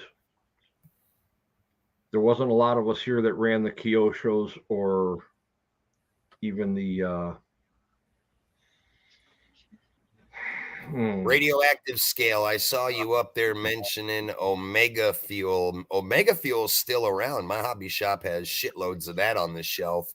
But Omega Fuel is for planes and helicopters. We don't run it in the off-road stuff. It's too high in oil. Jeremy T in the house. What up, Jeremy? What's up, yeah, Jeremy? A lot of the companies doubled up on their Castrol in them. Yeah. Instead of running a 15% blend in them, they were doing a 30-35% blend. Yeah, I still got a bunch of TNR fuel, which is new. A guy named Chris Nelson designed it out of California. So California side, that's what a lot of the racers use TNR. So I got a bunch of the TNR fuel and Bones Brew. But once that's all gone, I don't know what I'm going to do after that. I'll probably just switch to VP since it's so easy to get. Sup, rice and peas? Yep. That's why I like my electrics. I don't have to worry about trying to find the fuel. All I got to do is have a plug somewhere so I can charge. Well, it's like all my fish scales. I run VP race fuel and all of them only because drag racing here in the South where I live is huge. We actually have a VP fuel warehouse right here where I live. I actually took Jeremy T and Hot Rod to it when they came down here and spent a week with me. You don't see many places where you can just roll up and they got a whole warehouse with drums and drums and drums of race fuel just sitting in a warehouse. Like, what blend, what brand do you want? They got everything from pre-mixed for motocross racing to snowmobiles to drag cars to they got it all. It's funny, if my boss has 5 gallons of race fuel left from the season, he'll bring it up to work and we'll just add a splash here and there to all of our gas equipment. It's good, man. It'll fucking clear them engines out quick. They run really good. Yep. That's because the race fuel is very, very oxygenated. It's like the old gas from the 70s and early 80s when everything was, leaded fuel.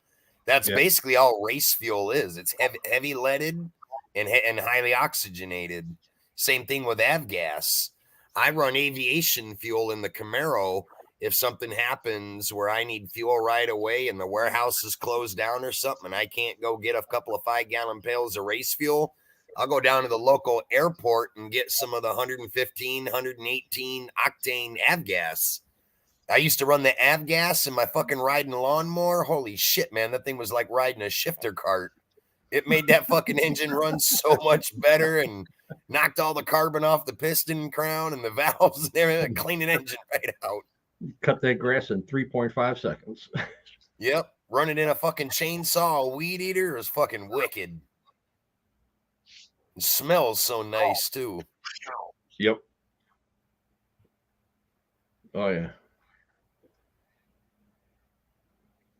We're definitely going to have to try and get you into some of this shit one day. Everybody's been trying to get me into the electrics, and I tried it long ago. I just couldn't get into it. But I could probably do like the mini crawlers that you guys do. Now, I do like them. That would be something cool, small enough to play with, here in the house. But when it's warm enough to run outside, I like all the big torquey fucking fist scales. But the problem is nowhere around here that I know of has any of them rock crawler courses like you guys do. I would love to do one of them crawler courses. Now, I do find a fascination in that, crawling over the rocks, the logs, and doing the courses with the teeter-totters and all that shit that I see in a lot of your guys' videos and stuff. Well, if I had something like that around here, I'd go do it. You're not far from Big Head. Big Head's only an hour north of you. Isn't he? He's in South Carolina, isn't he? Oh no, I'm sorry. RC84 Films. Chris isn't that far from you. He's in Wilmington. Oh, he's only an hour and a half from me. Yeah, Wilmington's an hour and a half. I didn't know he was here in North Carolina. Shit. Yeah, and right now Sean is in Charlotte for work. Yeah, I heard Sean's RC was here in Charlotte because he stopped in my live the other night. Yeah, so if you need something built, he's got all the construction equipment. Oh, Chris has got a racetrack too. About to say, get him to come out here and make me a fucking racetrack. Yeah, Chris actually has a short course track in his backyard that he put in this past summer. So yeah, What's up, Gregory? Hook up with Chris. He'll be happy to get somebody new out with him. Yeah, I need to talk to him more. I didn't know he was here in North Carolina. Yeah. See, that's the thing. Like in the area I live, I'm the only one that does fifth scale. When I was doing nitros, I was the only one doing nitros. Me doing nitros and gas, everybody's doing electrics, and most everybody does the Traxxas stuff around here, or they have the fucking the big ass X Maxes. Nobody flies planes or helicopters. We just now, one county over, there's a group of 5 guys that started doing the no prep stuff, trying to get the no prep to take off here, you know, in my area. But I don't know. It's just, this is one of those areas being all military. It's hard because the amount of people here is all military. They don't get into hobbies like this because they're always coming and going and always deploying. So nobody wants to get deep and heavily into it. Yeah, it's not a permanent home for them. Yeah, see, like here, they tried doing the no prep here. You've got a window of 2.5 months that you could actually run it. And you have to make sure that the weather is 0 chance of rain. Yeah. Because the way that they were scheduling their races was a week in advance, just so they can get a crowd, and they weren't getting very many people. Yeah. Especially this summer, it was like every other weekend it rained. King's RC, I never got a chance to get the Gallon Boys fuel from Raja. When he came down here for that race, I was leaving that morning to go, and I called him and told him I was on the way to the racetrack. It was about a 40-minute drive. Something came up with CJ's wife, and they had to pack up and leave very, very quick. I don't know what happened, but they didn't even run that Sunday for main day. Something happened. They had to get back to Delaware in an instant, so I never got to meet up with him. But I called him a few days after, and he said he's going to be coming down to Florida for his yearly race that he does in Florida, and he's supposed to be bringing me a couple of gallons because on his way to Florida, he's got to come right through I-95 here in North Carolina. So I'm going to try to meet up with him off of a truck stop or something when he gets, you know, in the state. But I really want to try his fuel because I've been hearing really, really good things about it. Even Send It RC is carrying it and selling it now. I'd like to get some from Send It RC, but it fucking cost a goddamn boatload to ship it.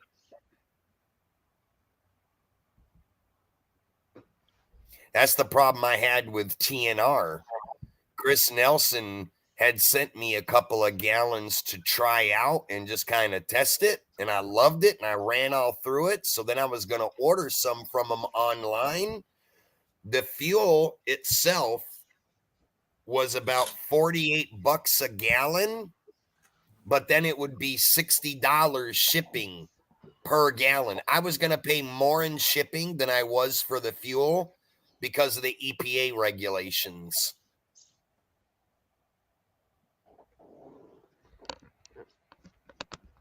Oh, yeah, King's RC. It's ridiculous. That's why with nitro fuel, anytime we pick it up, we got to go physically pick it up in hand. You have somebody ship it to you. That's half the reasons why Bones Brew shut down. Brent Bones got rid of Bones Brew because the EPA was changing the rules on him.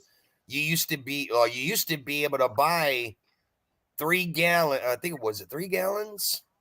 Yeah, 3 gallons of fuel for $103. It was basically $103 for 3 gallons and was free shipping. But then something with the EPA changed. He had to change his bottles to a thicker, stronger bottle that held the fuel. And then the MSDS rules on the nitro changed. So it was going to almost double his price of what he was producing the fuel for. And he just didn't want to do it. That's half the reason why he shut down, which sucks. Yeah, it gets expensive to try and ship that stuff around. Well, nitro fuel, yeah, because it is so highly flammable. It's not even funny. That's like you pay out the ass if you order for that shit from somewhere and it has to go on a plane. Most places won't even put it on a plane. It could only be ground shipped only. Right. Well, see, like when we order like trail trucks, crawlers, whatever, any RCs that has to come from overseas, they do not come with shock oil for the kit. Oh, wow. They do not ship oil. And some that do ship it, the bottles either burst or the shocks are empty because it leaks out from all the pressure change. Yeah. So they just quit shipping with oil.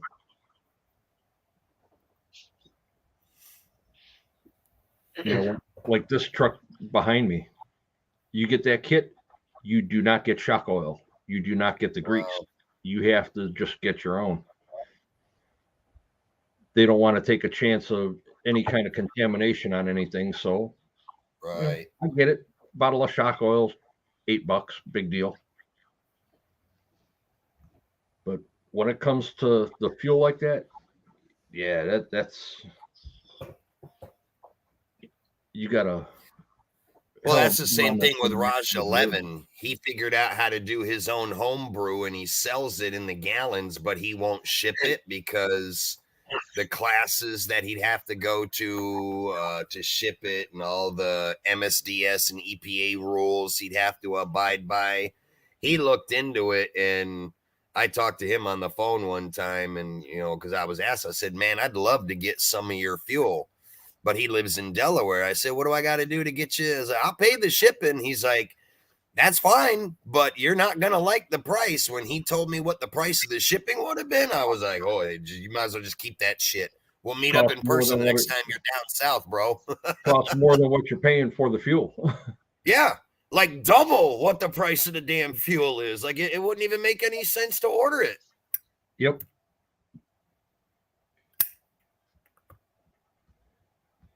Yeah, I don't even think my hobby shop carries nitro fuel. Every time I've been up there, I've never seen it unless they got it in the back somewhere. Nitro, to be honest with you, in this day and age is really dying out amongst hobbyists. A lot of people would disagree with that because you see so many people on YouTube making nitro videos, but the fact of the matter is those are just guys themselves.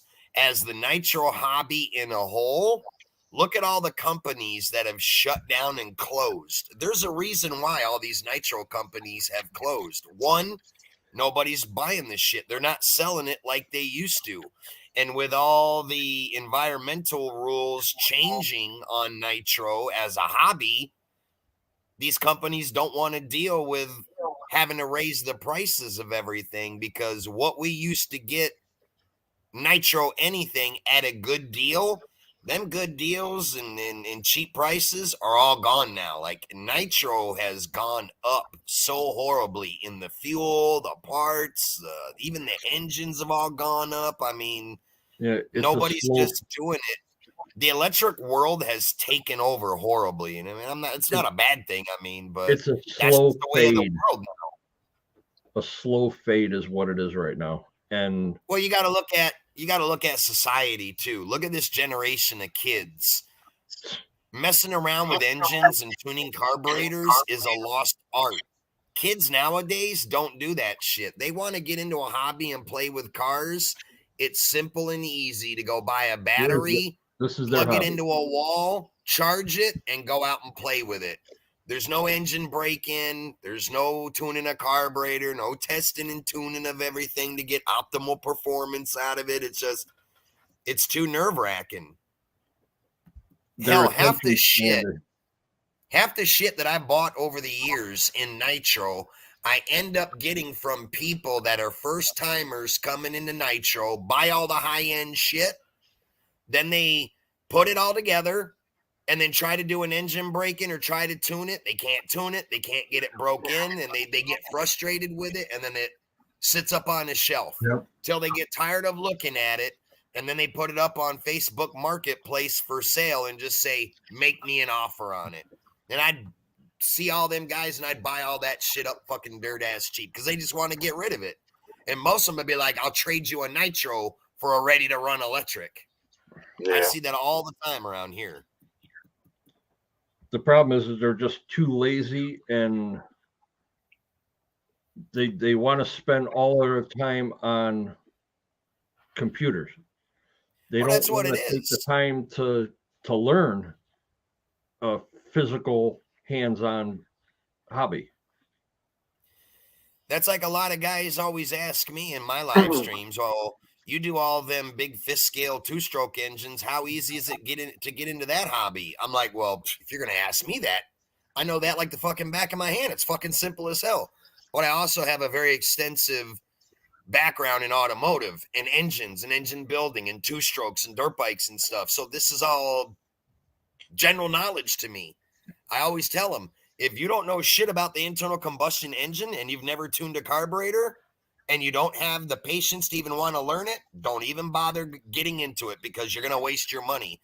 You'll end up getting so frustrated with it that you can't get it to run or get it to tune or whatever.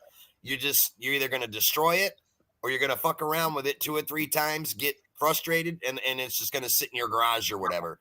And 9 times out of 10, that's what happens. And that's when come across all these good deals, guys sell them because they just want to get rid of them because they don't have the patience to want to, tune the engine. Or hell, even for kids nowadays, mixing fuel and oil is a fucking science project for them. They can't figure it out. It's crazy. Well, just like King said, the two-stroke motor engine for the old lawnmowers. By the time my grandsons are old enough, you're going to be able to buy two-stroke mix already done. You just go and you buy a gallon of it and you're done. You can right now. VP, our local Honda shop for all the motocross racers, if you want to run VP race fuel, you can buy it by the 5-gallon pail, and the race fuel and the oil is already mixed. All you got to do is dump it in the fuel tank. They mix it to the perfect ratio of a 125, a 250, or whatever four-wheeler you're running, But and it's just like a lot of the ATVs today. That's why they've all gone to oil injected. Gas in the fuel tank, and then they have a separate oil tank that you put the oil in, and it has an oil injected system. As the oil and fuel comes into the carburetor, it automatically mixes and injects it into the cylinder. That's how a lot of the ATVs are going to today. Yeah, most of the ATVs and dirt bikes now are 4-stroke. They're doing away with the 2-strokes now. Well, Yamaha came back out and released a 125 2-stroke. They're the only company to have done it because they got outlawed shit 10 years ago, and no more 2-stroke dirt bikes were made, and everything went 4-stroke. I don't know how Yamaha did it. Yamaha now, I don't know if it was last year or the year before, 2 years ago, they put out a new 125 2-stroke.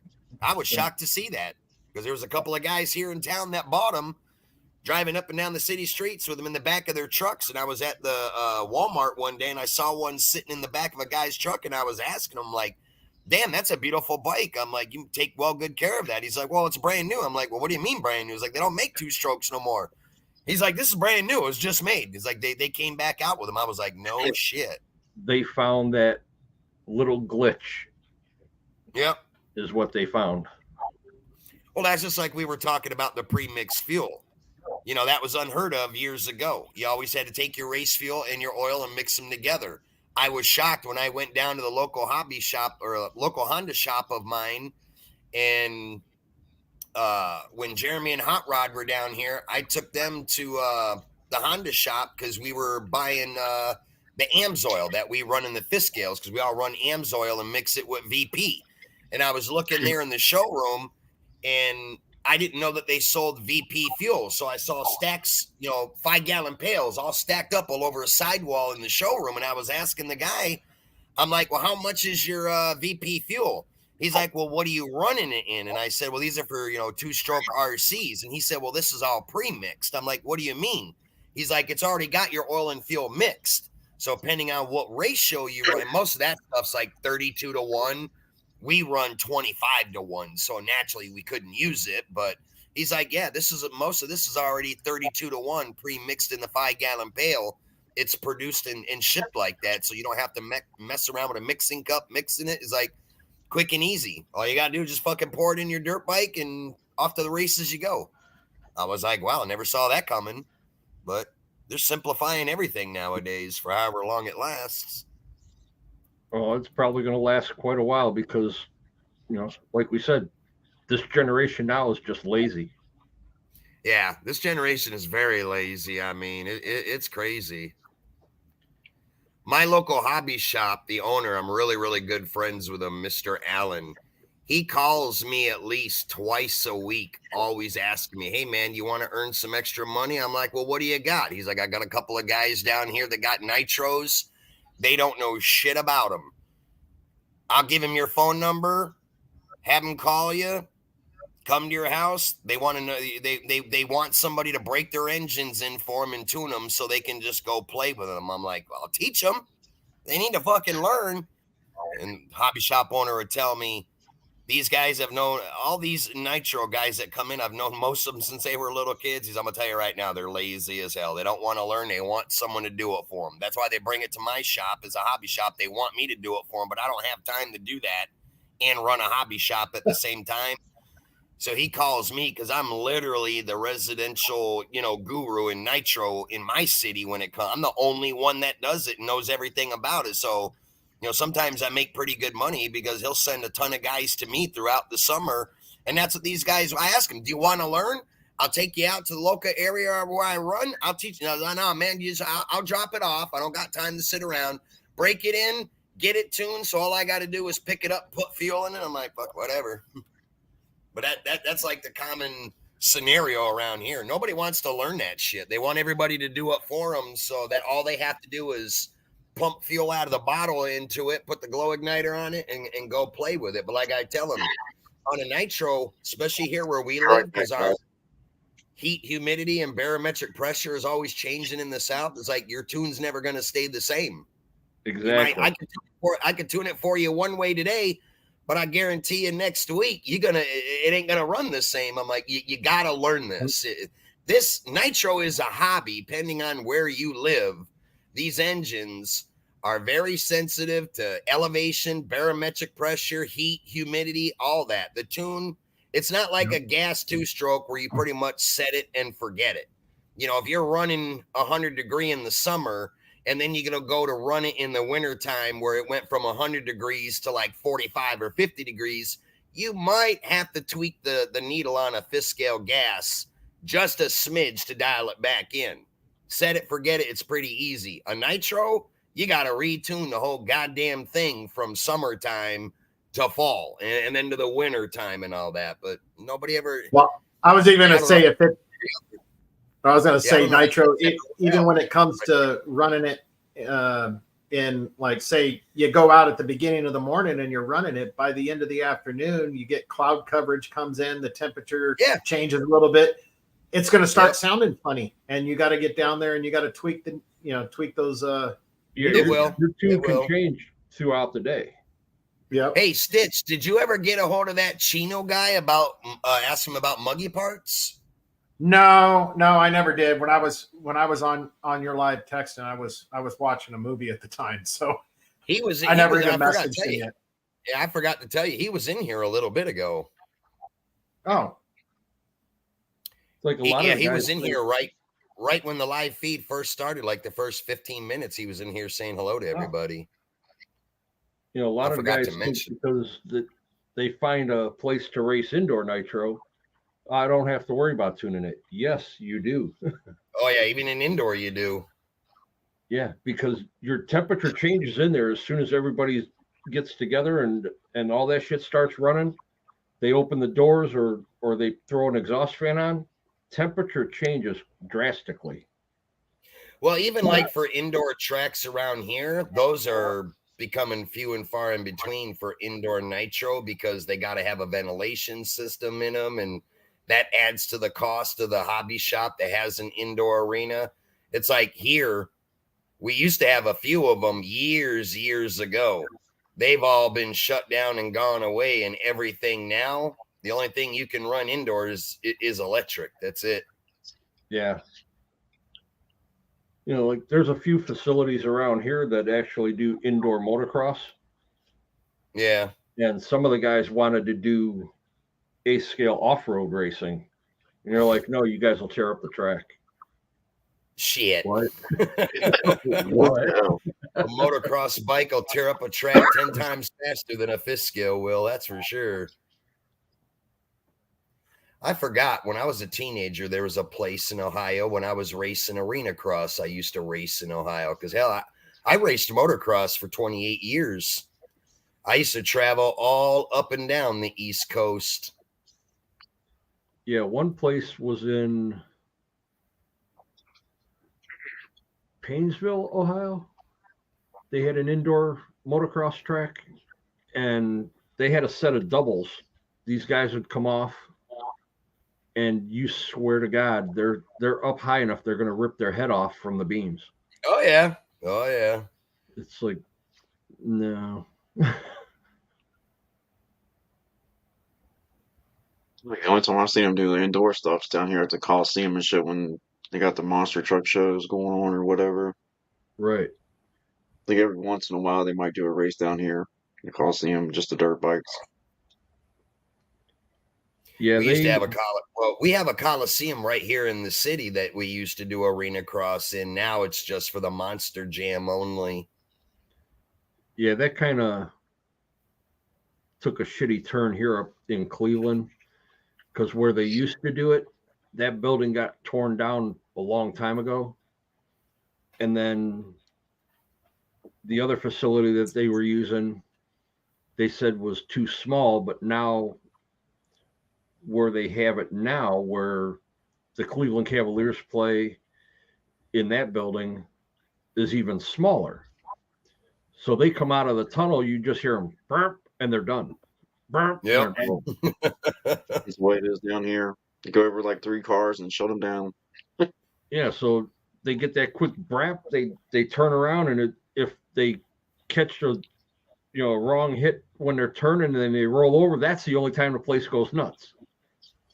That's how it is in our arena here. Whenever the Monster Jam comes here, they can only have 4 trucks inside. It's big enough to house 4 trucks. Yeah.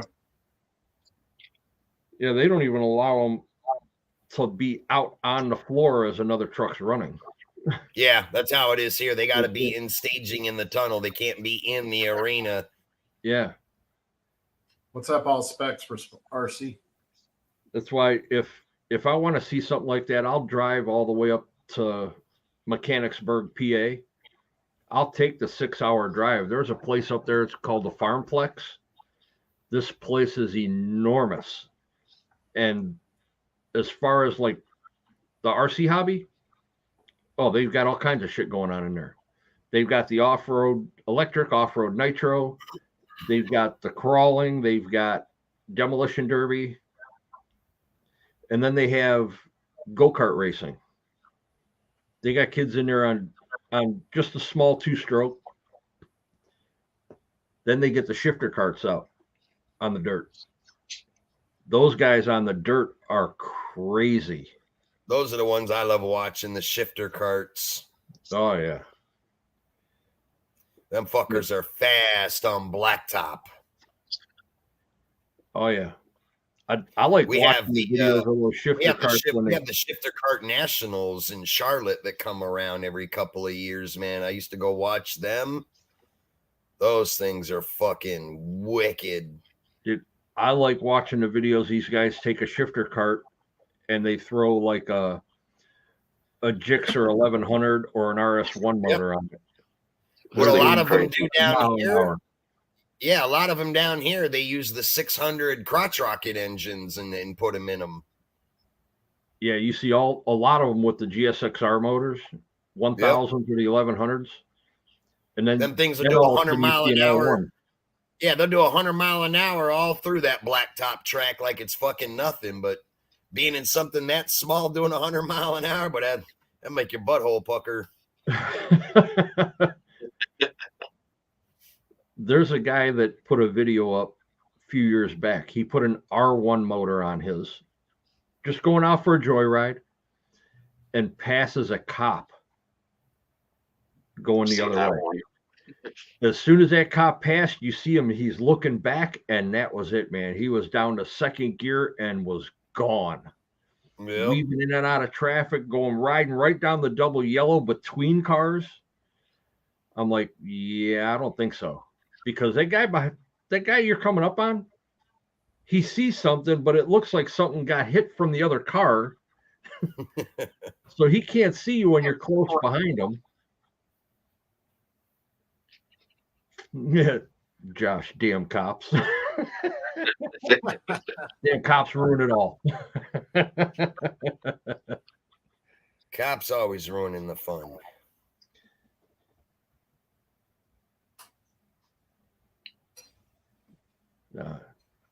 Jim's hobby, good guy.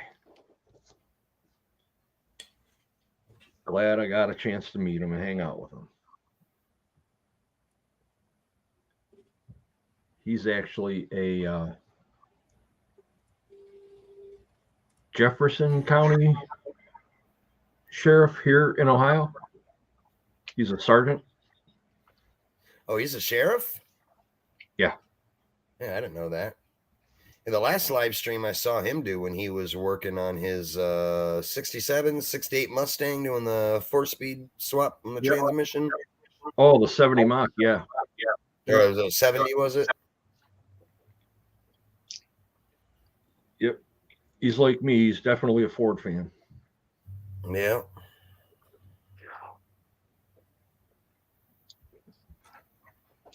No, he's a great guy. Him, his son Jericho, his girlfriend Misty, they're all good people. You know, his buddy Chunky that does the 3D printing and resin printing. His buddy Truck Tech Joe is actually a truck tech. All great people. I love hanging out with them. So, Josh, if you're listening, I will be at your house next weekend to drop these off. I'm going to take you right out. Or maybe even tomorrow, if you're around. Just need something to do. Is he down by me, Dennis, or? Oh, no, Josh, Jem's Hobbies. No, I'm saying, is he down like towards me or? He is in Circleville. Wow.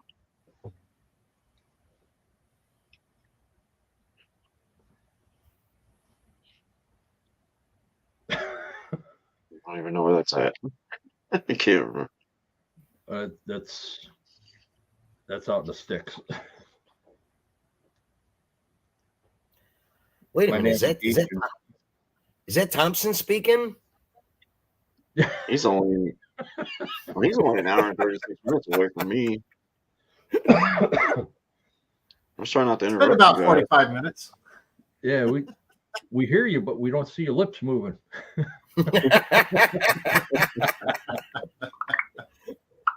As I I told think we kind of took over your live stream there, Thompson. Stitch. That's what I told Thompson. He's all worried about. He's like, I don't know how I can run long live streams. I don't know if I can talk that long. That's why I told him, man, do panels. We'll take it over. we'll run your whole show for you.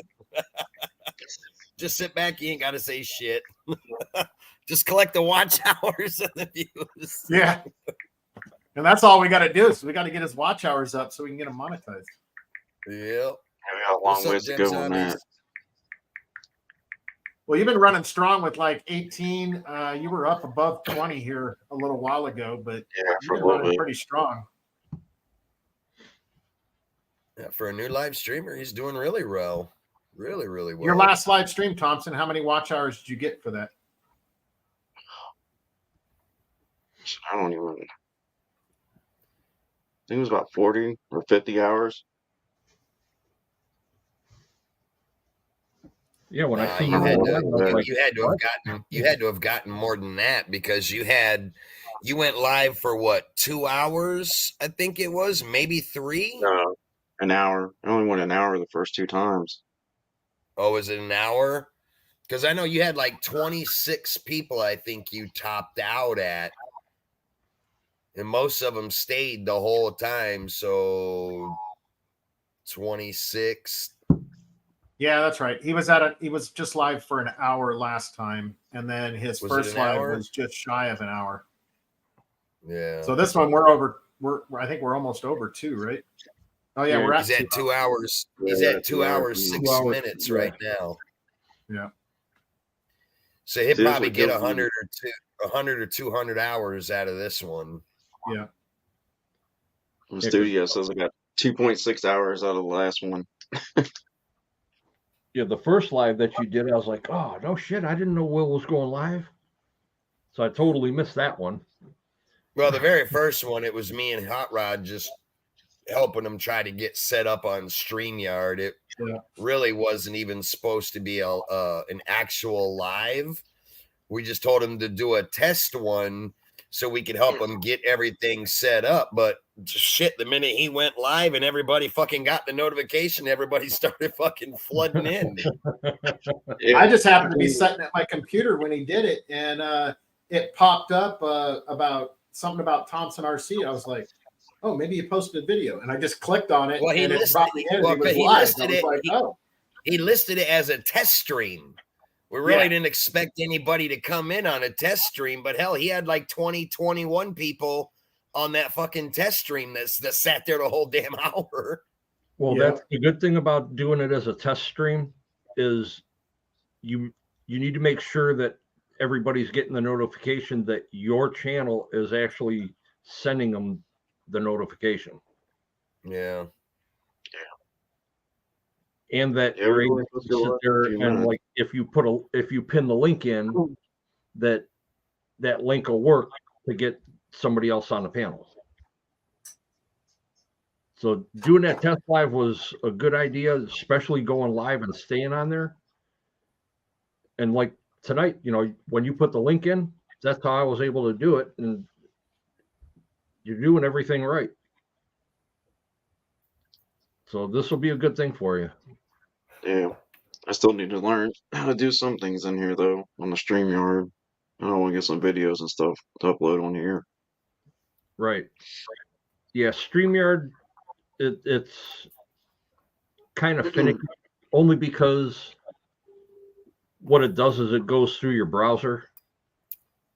So, like, when I first started doing the StreamYard with RC84 Films, I was on my phone.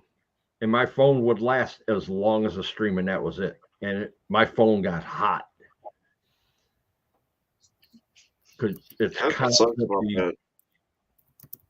New Samsung I got, I couldn't go live from it. It said it wouldn't recognize my microphone and stuff. Yeah. Well, because I know when I came up on Chris's panel, I still had that LG, I think it was a Stylo 5 or whatever, but it would let me go, let me come up on his panel and stuff. But... Right.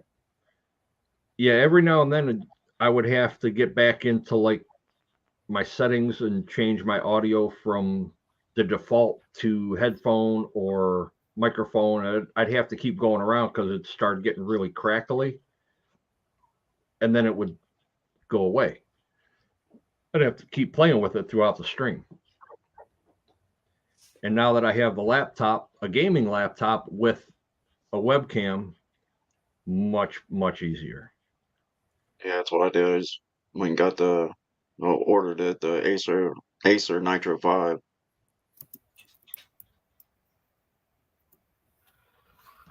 I was gonna say, when you had your other camera on the wall when you were showing your RCs, I saw your laptop. I'm like, hey, that thing looks familiar. Yeah, it's the one I was telling you, I got it on Amazon for a pretty good deal. It was only like $800. Yeah, I got the exact same computer you got. Yeah, it's a nice thing about this with the webcam that I have. I can set it up over my bench, switch between the camera on the laptop to that one, so I can do the overhead shots, or just leave it on there and just show it what I'm working on instead of looking at this mug. Yeah, we got ordered another mount so I can do the overhead shots.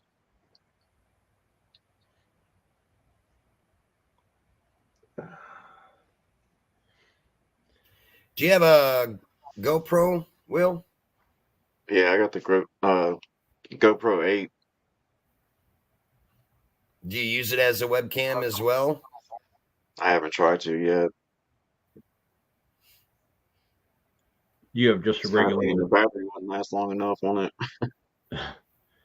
Well, if you have, Well, you don't even have to use a battery. Normally, you'll get a HDMI cord. You can buy the HDMI cords that plug into the side of the GoPro. Then it plugs into your laptop. You just download the program, and then you could use your GoPro as a webcam. That's what I do. yeah, and you don't have to worry about your battery charging because it will charge off the laptop. Yeah, it just feeds off the power off the laptop, as long as you got it hardwired in. So now when I take the damn thing out and film, if I got it on 4K, it's about 20 minutes and it's done. Yeah, I had the same problem with my Hero 7. It's the settings. You've probably got it on the best settings, the 4K, the high Yeah. resolution. Dumb all that stuff down to some of the lower stuff, and then your battery will last longer. If you have it all on the best settings, 20, 25 minutes battery life, that's it. It's done. You get a hell of a great quality video, but you ain't getting no battery life out of it. That's the problem. Yeah, I'd Yeah, rather just do 1080. the I 4K couldn't is figure good out. for your. Yeah, I could never figure out why my GoPro was doing that until I started watching some YouTube videos. And I just typed in GoPro 7, how to get better battery life. And then all of a sudden, all these videos started popping up, people talking about, depending on what your settings are at, if you got it like set on 4K and the highest resolution and all that shit, yeah, it wears the battery down quick. If you knock all the settings down 2 notches or a notch or two, then you'll get you'll go from like 20 minutes to like 40 minutes. Yeah, the 4K is good for some of your channel videos, but I wouldn't go any higher than the 1080. Yeah, Yeah, I hate 1080 how long DP it, is Battery really life all you up. need. I hate Yeah, how 'cause, long it I takes mean, to load the 4K videos up. That shit takes forever. right. Yeah, I do all mine in 1080 DP. I think all my videos when I watch them look nice, clear, and good, and they're not 4K. My phone doesn't do 4K, so I take whatever setting it puts it at. I'm not even That's all. running when I run my when I film from my phone. I'm not even filming in 4K. I'm doing only 2K. And my picture quality seems to be okay with everything. I can do Yeah, 4K. yours is always nice. You know, StreamYard, I don't pay for the high end stuff, so I only do get 720 on that. So Yeah, it doesn't even matter to record a video in 4K, because if you're putting it on StreamYard or whatever, if you're not paying for the top tier version, it ain't gonna be in 4K anyways. It's gonna dumb it down. right. Yep.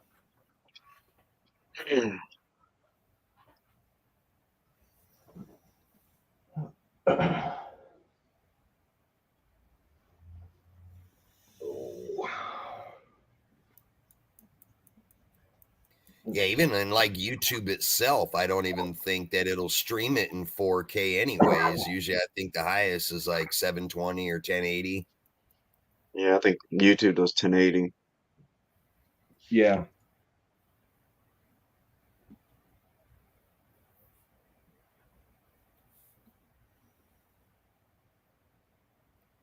I played around with those settings long ago, 4K, 2K, 720, and 1080. And even when I was doing it in 2K and 4K and looking at my videos, I didn't see any difference from the 1080 DP into the 2 or 4K. So that told me, right, it's not even projecting, it on that on YouTube. So really didn't fucking make a difference. The only difference was anything you try to upload in a video 4K fucking goddamn takes hours. I think the last one I did, I think it took like 12 hours to upload. It's like, Yeah, screw that. I did a 12-minute video one day, uploaded a 12-minute video in 4K, and it took 3 hours to upload it to YouTube. I'm like, what the hell? Yeah, definitely not worth it. No.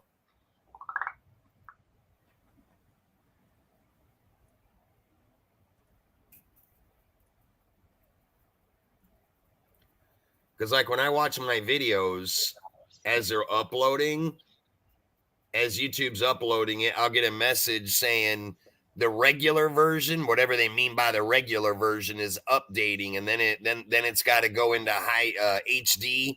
It'll say your standard version is uploaded. Now we're transferring it to HD, and it'll add another hour and a half onto it after I already waited 2.5 hours for it to upload.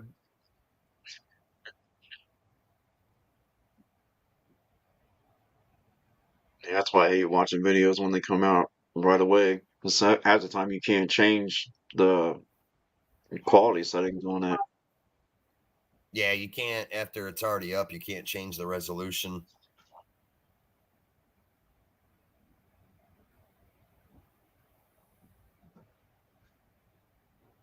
I'm gonna have to get used to editing videos on the computer or on the laptop and shit too, because all of my videos, every one of them, they've all been done on the phone. See, I do mine all on this laptop using Clipchamp. And when I upload mine through the Clipchamp to download on my YouTube, it does that. It gives me the option. It says, do you want to upload it in 4K or 720?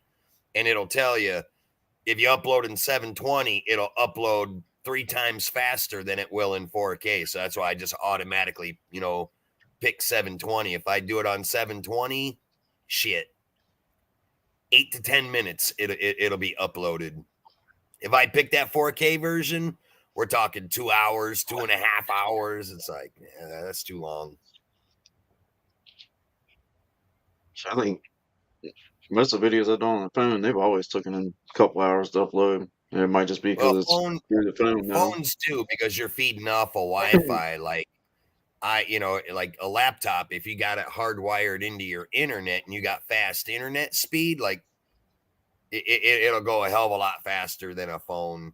I used to upload a few videos from my phone, and I stopped doing that because my phone was doing that. I'd upload a small video, we're talking 10, 15 minutes, and it was like 4 or 5 hours just to upload a 10-minute video. And I was like, I ain't waiting on that shit.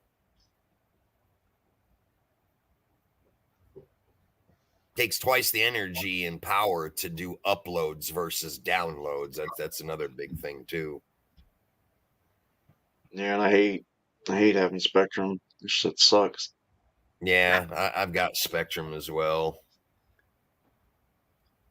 Yeah. It rains, the Don't internet goes out. go anywhere. Because like my laptop in the house that's in the bedroom is hardwired. That thing's 3 times faster than this laptop out here in the shop, because this is just feeding off the Wi-Fi from the fucking house. Feeding off of Wi-Fi, everything is fucking slow.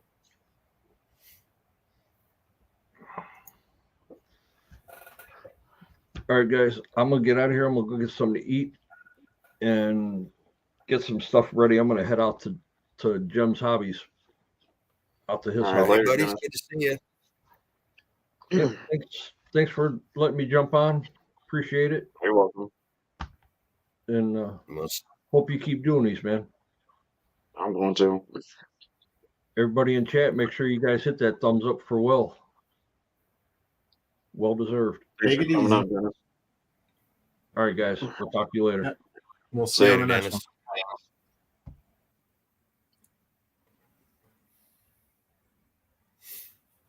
Yeah, I think we'll go for about another 10 minutes. I need to get something to eat myself. There you go. Put it at an even 2.5 hours. You're at 220 now. I almost Fuck it. wasn't Who's gonna going do live next? We need more lives tonight. Who's next after Thompson? Who's next on the list? I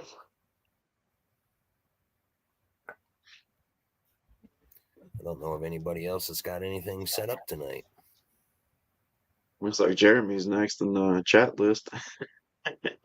Right? We got to get Jeremy to do one.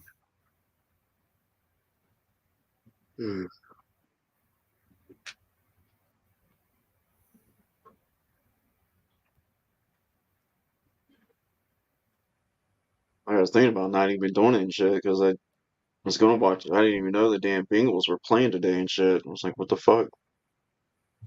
What the hell are they playing on a Saturday for? Say that Are they again. on You weren't going to do it Saturday? because of why? I was gonna watch the football game, but the Oh, Bengals were playing today. They played. I don't know why they played today, but they didn't have it on TV, so listened to it on the radio for a little bit and I'd screw it.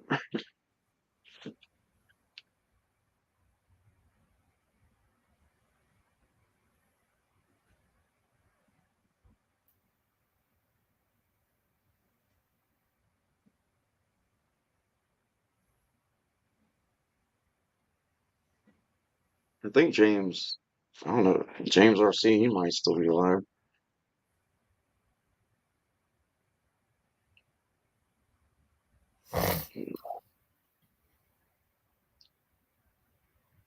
If I can get to my damn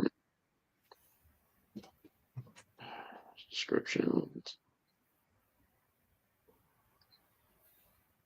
Oh, Hot Damn's live. Yeah, James RC Garage is still live.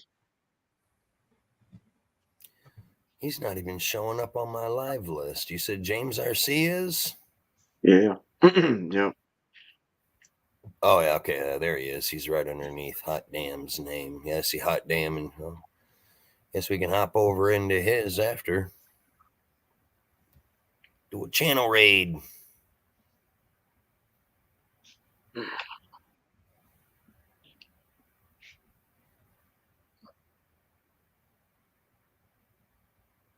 Let's see here. I was going to ask you earlier, Stitch, you printed off any of these for your armor diffs? Oh, hold on. I got to go back to my camera. See. Actually, yeah, I designed. I saw those. I designed a setup for myself. I actually, I didn't use the print file. Let me see where I got them at.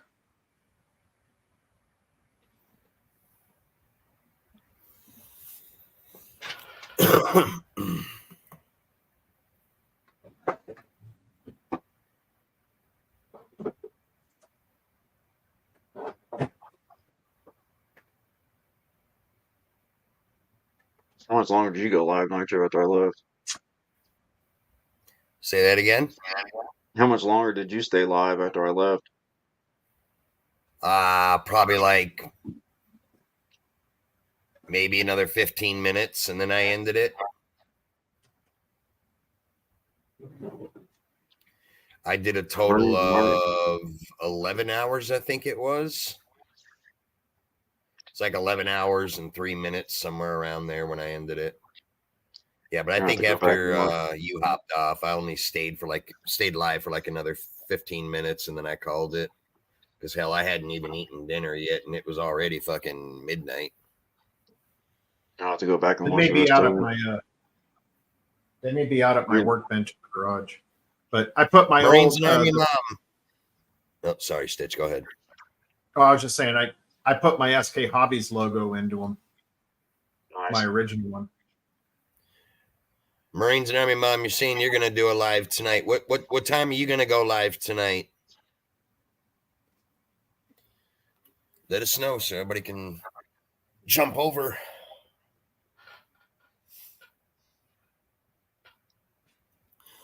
I'm gonna go live tomorrow, probably late afternoon sometime.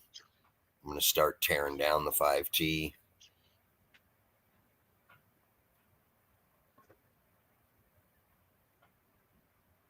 can't wait to see you get that thing finished. At least start getting it torn down and cleaned up. Still got fucking grass and dirt in it from the last time I ran it in summer.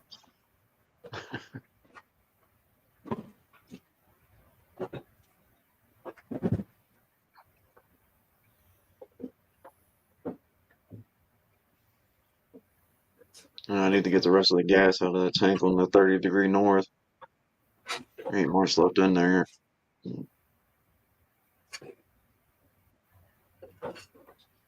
You know anything about that? What the fuck is that shit called?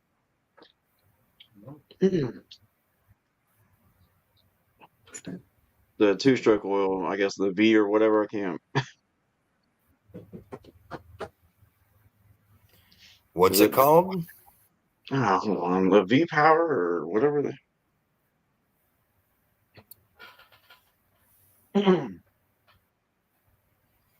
Oh, the VP. I don't know why the hell I couldn't think of that. The VP two-stroke oil? Yeah, I heard it's pretty good. I was just wondering because it says it's got that 12-month fuel stabilizers in it. And the shit actually works. Yeah. Where if you leave a little bit of fuel in your tank for a couple of months, it's not going to go stale.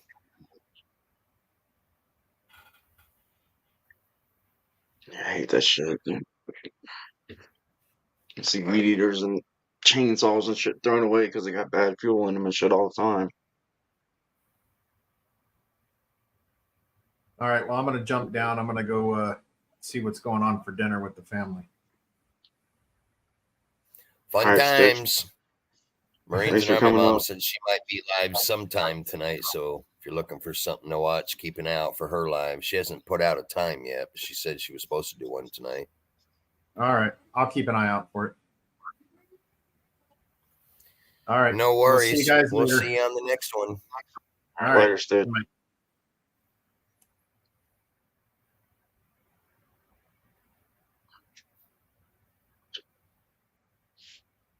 So when are you gonna fire up the MCD? I'm waiting to see when our next warm day is. I should have fired that thing up last week when it was fucking 80 degrees out. But now it's How? fucking 47, 48 during the day and shit. So it's just been a tad bit fucking cold. Yeah, it's been in the 50s up here. I think we hit like 56 today.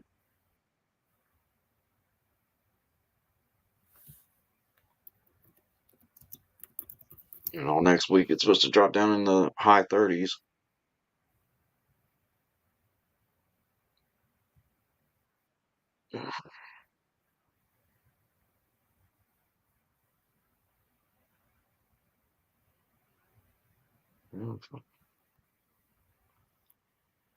We got 10 more minutes left.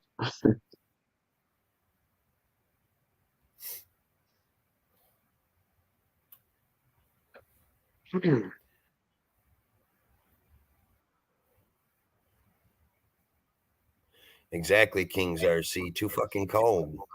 It got cold here quick. But our weather That's what's up. changes here constantly. We'll have 1 week, it'll be in the high 40s, and then the fucking following week, we'll be back in the 70s and 80s. So as soon as it warms up a little bit, maybe comes back into the high 50s, low 60s, I got to get that 85 popped off for the first time. I got to do the 71 for the first time. Yeah, it's gonna get even colder here. Probably once January hits. Oh, yeah, you guys. See, we don't get snow here like you guys do, but way colder where you're at.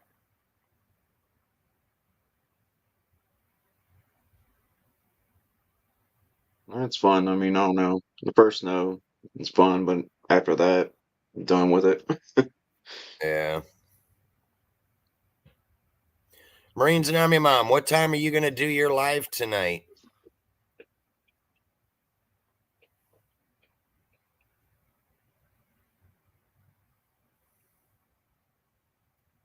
Nice, Fred. Got the truck box almost done to the clodbuster. Send me a picture of it, Fred.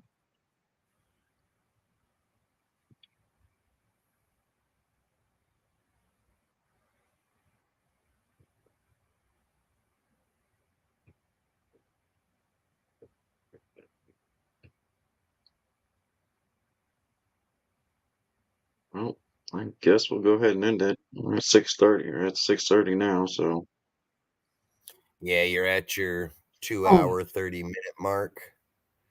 I'm going to hop yeah, over to thanks. James RC, see what's going on over there, say hello. Okay, Okay. about 7, so about another half hour. Well, thanks for coming up, Nitro, and thanks for everybody coming and watching. Yeah, no worry, brother. I'm going to go ahead and hop down, my man. Appreciate you having me up. All right. We'll see y'all on the next one. Later. All right, later.